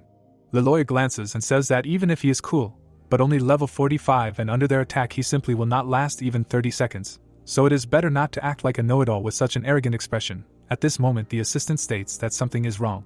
The captain turns and asks about the reborn, while she states that the artifact is sounding an alarm and he is not an ordinary boss at all. Burgesses electrocutes them until they understand where the reincarnated one is, ordering them to remove maximum combat restrictions. The protagonist looks ahead and realizes that they even have items that can detect such villains, and this is frightening. If it weren't for the princess who gave them an artifact to hide their identity, their first meeting with them would probably have turned into a battle. At this moment the order sounds to surround and attack the enemy and not give him the slightest chance to catch his breath. The sisters of the order begin to attack. There is a bright flash. The boss with an ominous grin calls it a really troublesome task, because he didn't want to mess with them at all. Because he was just hiding and evolving and didn't expect that they would still be able to detect him. Leloya and the other participants stand opposite. The assistant says that they are focused on attacking him, and he is still alive and very strange. Burgesses flies up and attacks them, declaring that since they have learned his true identity, they must die so that nothing remains of them. The sisters of the order hold their faces, which are all in purple liquid. They scream in pain and exclaim that the blood is corroding their bodies. The protagonist stands nearby and thinks that an unknown profession, unknown skills, in the face of the reborn, he has no information advantage and therefore the task of probing the strengths and weaknesses falls on them, the Tool Girls. The heroine crossed her arms and thought that she had killed several reincarnated, but she encountered such strange abilities for the first time, however, after which she shouted out, "There is no reason to fear, washed by the blessing of blood and roses, they are afraid of nothing," and used the skills. She put up a finger and shouted, "For the glory of the church and the queen, they must get this fragment of the soul of the world, let them kill this reincarnated." The girls agreed and moved forward. The man snapped his finger and asked why they were so afraid of dying. Where was the promised real world? Isn't life the most important thing in the real world? It seems they can't escape their fate as NPCs after all. The ladies opened their mouths in surprise and screamed, "The body can't move, not even the mind." The blonde grabbed her head and started screaming. No, she was wrong, she won't anymore, and asked her mother not to hit her anymore, and the woman replied, "Beautiful, how her beating heart looks, from now on her heart will beat only for her," and laughed. Then she grabbed her throat and thought, "Illusion, no, it's poison in the air, at what point, suffocation and decay of the mind." The bald man frowned and shouted that she was a damned witch, a sorceress. Why was she the only one left alive? Why didn't she die? Let her return his child. The heroine couldn't say anything while he was strangling her, only thinking who it was. Why did he keep appearing in her mind again and again? She was holding a plate in her hands when someone said that the time of ascension had come. Let her drink this, and she could leave her past behind and gain a complete rebirth. From today on they were Bai's children. Let them believe in him, worship him. He would reward them with a higher life and time, as well as strength. The king stood with his arms outstretched as the girl thought. Yes, she was given a new life. She would forever worship him, believe in him. Ha, Bai. Why does this name seem so foreign? No, what she believes in and worships is not some Bai at all. It's all an illusion. With her mouth slightly open, she continued to think, damn, she was so subjugated by illusions that she almost perverted the faith she had served all her life. How disgusting. The brunette turned sharply and shouted for everyone to quickly come to their senses. We can't let him. Suddenly, she saw the heroes in front of her being strangled by beasts. The man smiled widely and said, just think, he was able to suppress his neurotoxin with his own willpower. It seems he is different from them. He is a rare and valuable specimen for research. In order to completely break him, he will have to add something special. The blonde turned her head and replied, completely break. In the teachings of the Blood Rose, there is no word for submission. After which she launched the bloody bloom of the first level. The magic stones on the girl's neck lit up when the hero asked, so they also have such tricks hidden in their bodies. Interesting. Well, then he will send 4 companions against her with the 3rd level fully opened. The clones sparkled when the opponent asked how she was going to deal with this, to which she answered, only with prayer. The lady pulled the chain and shouted to the sisters that their decay was doomed to be sung, their deeds were doomed to shine, their souls were doomed to return to blood and roses. She offered her most sincere prayer for them, that red rose would bloom forever in her memory, turning into courage and strength that would carry her forward. The king looked away and said how cruel she was, killing her comrades without even blinking. Well, then he himself would enter the arena, using that purple color that symbolized strength. Then he made a dash, used the power of true mutation and shouted he would play with her. The heroine moved towards the man and shouted that he should not have done this. Then the monster grabbed the chain and replied that he did it out of good intentions. Suddenly he pulled the ropes and the girl flew away. He made a blow and shouted, finally. The blonde jumped back as the opponent added that he was too fierce. Then he pulled the chain even harder, began to strike and said that he was afraid that she would not be able to withstand it. A flash ignited between the heroes as the man said, but she is a rare experimental material, so he will not kill her yet. A huge explosion occurred. Choking on the dust, the heroine shouted that for this world, each reincarnated person is the greatest threat. If ordinary strength is not enough to defeat him, then she will use all her power and destroy them both. Then she opened her mouth wide and shouted, a fragment of the world's soul. If the queen and the church do not obtain it, she will not allow anyone else to obtain it. Lightning appeared around her as she said, let her life become a breeding ground, let it bloom. Suddenly, the holy blood flower appeared, using the body filled with the 3rd level magic potion as a sacrificial medium, summons a powerful flower from the blood shrine that can absorb everything. The plant enveloped the hero and he began to scream. His blood was sucked out, but let him know, his blood is not so good. The beautiful rose was surrounded by prayers. The girl looked forward and said that she used the most powerful skill and still cannot kill him. She is as useless as always, no different from what she was when she was a child. A ray appeared from the middle of the flower, when the man said, although she did not kill him, but he is in great pain, to let off steam, let him die, and the lady thought death, right, she should have died more than 10 years ago. Finally, she remembered, those flickering images, this is her forgotten past, but even someone like her was saved by the great queen, and now she can leave without regrets. A red glare cut the rope. Suddenly, the protagonist appeared, when the girl looked at him in surprise and asked him, to which he replied, thanks to her, he has already found out everything about that guy, now it's his turn to act.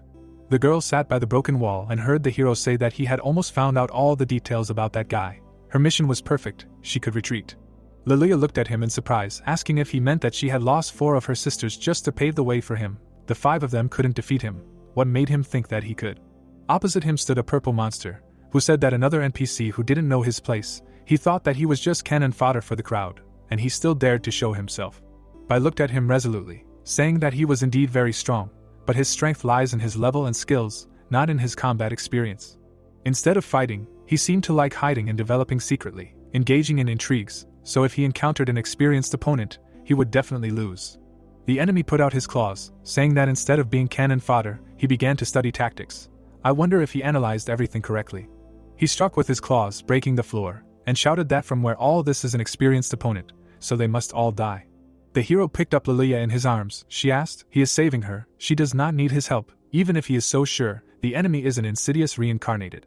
Embraced by flames, the hero stood in front of the monster, saying that he too, the system reported that after the 10th level, players can independently distribute experience points. Currently all points have been transferred to the basic level. In addition, for killing the current reincarnated, you can get a point to unlock the account.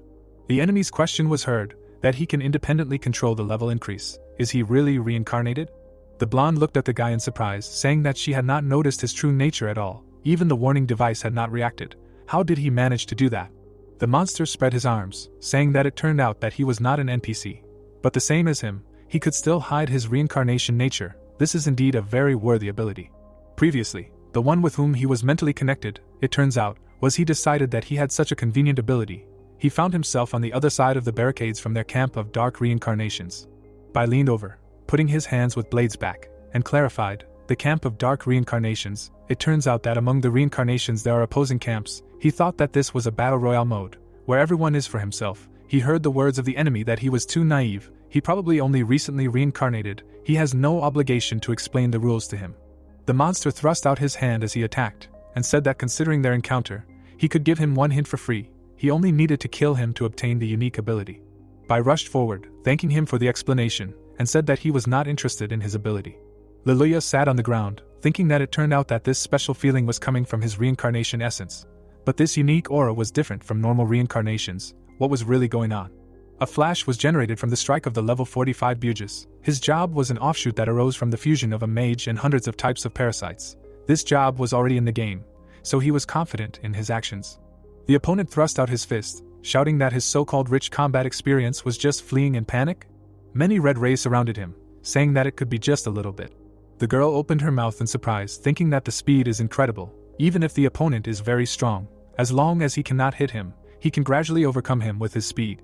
A red circle appeared on Bugus's palm. He asked, "Does he want to compete in speed?" "Okay, he will play this game with him." The opponent was surrounded by many lightning bolts from the 100-fold multiplication of mutations. The ultimate speed of the insect caster can merge mutant insects of different properties, greatly increasing the corresponding abilities.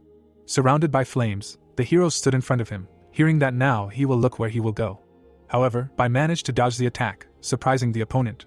He attacked, leaving a bright trace, and said that this is impossible. His speed has already reached the limit. Why can't he hit him anyway? The hero asked. He wanted to know the reason, then he would give him an explanation for free. Bai appeared behind him in a flash, saying that it was the lack of combat experience and information, the enemies of ineffective combinations of ability, restrictions with the profession, and his new skill step. Shadow Step must be a 15th level assassin, which allows you to instantly disappear from the real world, briefly enter the shadow world. Moving in a parallel shadow world, you can carry out real teleportation. Many bright beams crashed into the screaming enemy's body. Bugus's mask disappeared. He exclaimed furiously that he wanted to quietly hide underground and crawl out only after he got stronger. But his plans were destroyed by the same as him. He was finished.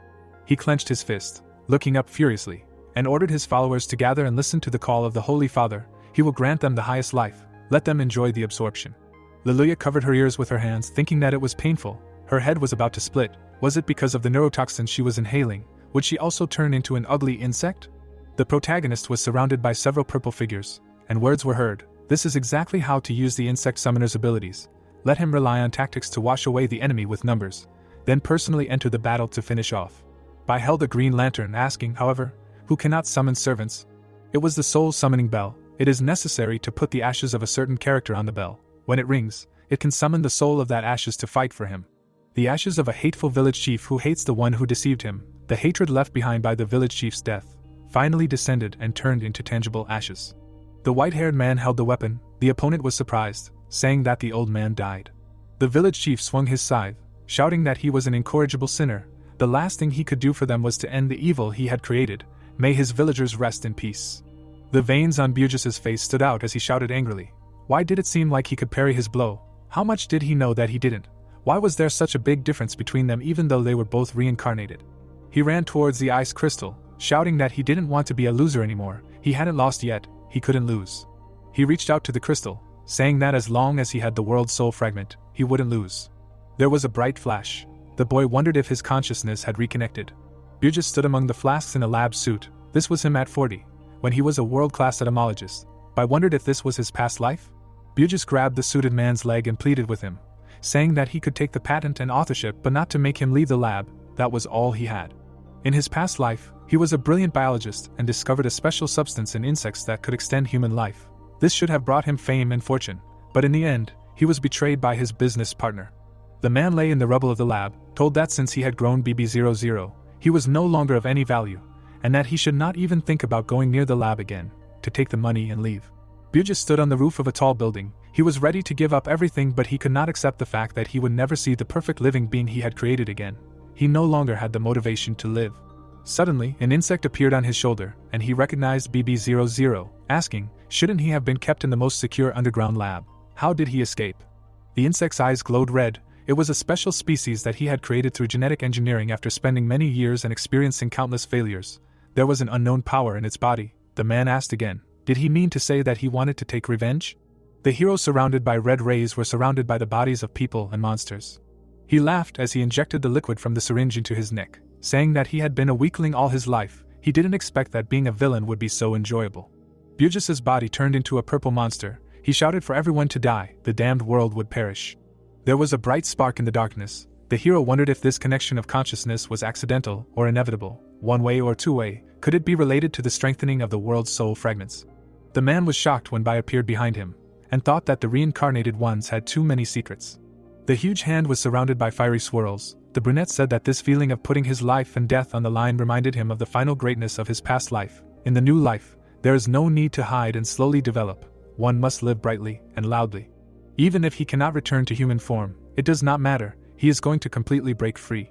Liluya was surprised and knelt down, exclaiming that he can actually directly absorb the power of the world's soul fragments. How is this possible? This is his ability, or the characteristic of a reincarnated person. They no longer have any chance of winning. Bai looked ahead carefully, thinking that even if he can absorb the power of the fragments, he still needs time to completely mutate. Directly attacking his main body is not the best solution. The hero jumped up to escape the attack and thought that the fragments of the world's soul, although they contain great power, are not invulnerable, so the only way to stop the boss's mutation is to destroy the fragment, although it is very pity. But in order to save his life, he must do this. The blades bounced off the blue crystal. He thought that he failed to break it. Bugus smiled wickedly, thinking that he was smart. This is a smart choice, but this fragment is already reinforced with a special coating that he extracted. He will not be able to destroy it. He no longer has any way to defeat it. Blue swirls rose from the crystal. The system reported that the key energy needed to build a civilization was detected. The second auxiliary game account of the leader was activated, using the born skills to completely take possession of it. Player Bugus, a fragment of the world's soul, has completed the process of acknowledging the owner. No one except him can use this item. The auxiliary account task has been updated. The completion process is 5%. The man exclaimed, "What's going on?" The power transmission of the fragment stopped. It's really painful. Bai looked ahead triumphantly, thinking that he thought the leader had no combat power, but he used such a cool ability and easily grabbed the world's soul fragment. That is, the new rules for unlocking the game account completely surpassed the basic rules of the world. It's cool. The tense man stood surrounded by bright lightning and cursed, asking what he did. Let him not think that he can defeat him in this way. Even if he could not completely complete the mutation, killing them would be enough for him. Liluya closed her eyes, covering herself with her hand, thought that the boss was now in a state of rollback from the sudden interruption. If she teamed up with that guy, they could kill him. But now she is still weak, a useless burden. An item with an order to catch. Catching the golden item, she exclaimed that this was the blood rose emblem. They were enemies. Why was he giving her such a valuable thing? What was he even thinking? She wondered if all the debuffs on her body had disappeared. Her strength had increased significantly. The blood dew emblem could lead to such a significant boost. With his back to her, the guy said that the enemy of his enemy was his friend. In addition, this emblem in her hands could reveal its value to the maximum. He needed her power. The heroine stood behind, holding a whip in her hands, and said that his decision was wise, and if they wanted to win, they needed to join forces. They rushed forward. Bai said that while he was mad and confused, they should use their most powerful move and kill him with one blow. Bugus waved his hand, shouting that their flirting should have limits. His body was grabbed by a red whip. The hero attacked, causing the monster to scream. Bugus's body sprouted tentacles. He shouted that their most powerful attack was only at this level. Now it was his turn. He stood surrounded by red thorny petals, when two objects flew towards him. The metal object was ancient thunder, a replica of a deep space artifact. The bud of a huge rose was covered in lightning. The enemy's words were heard. What kind of power is this? He was reborn so hard and does not want to die. The body standing behind Liluya was surrounded by fire. She thought that her level had increased. She did not expect that she could increase her level in such a place like this. Bai squeezed the mark, thinking about how he could temporarily become a member of the faction. It's good that he didn't choose it earlier. This mark could become a key tool to infiltrate the enemy's ranks and obtain information. Suddenly, the guy's gaze became surprised. In the dark room with the altar, this is the Dark Round Table Hall. The system reported that there is a change of identity. His current identity is Dark Reincarnation Bugus. Be sure to maintain his identity so as not to be exposed, otherwise he will die.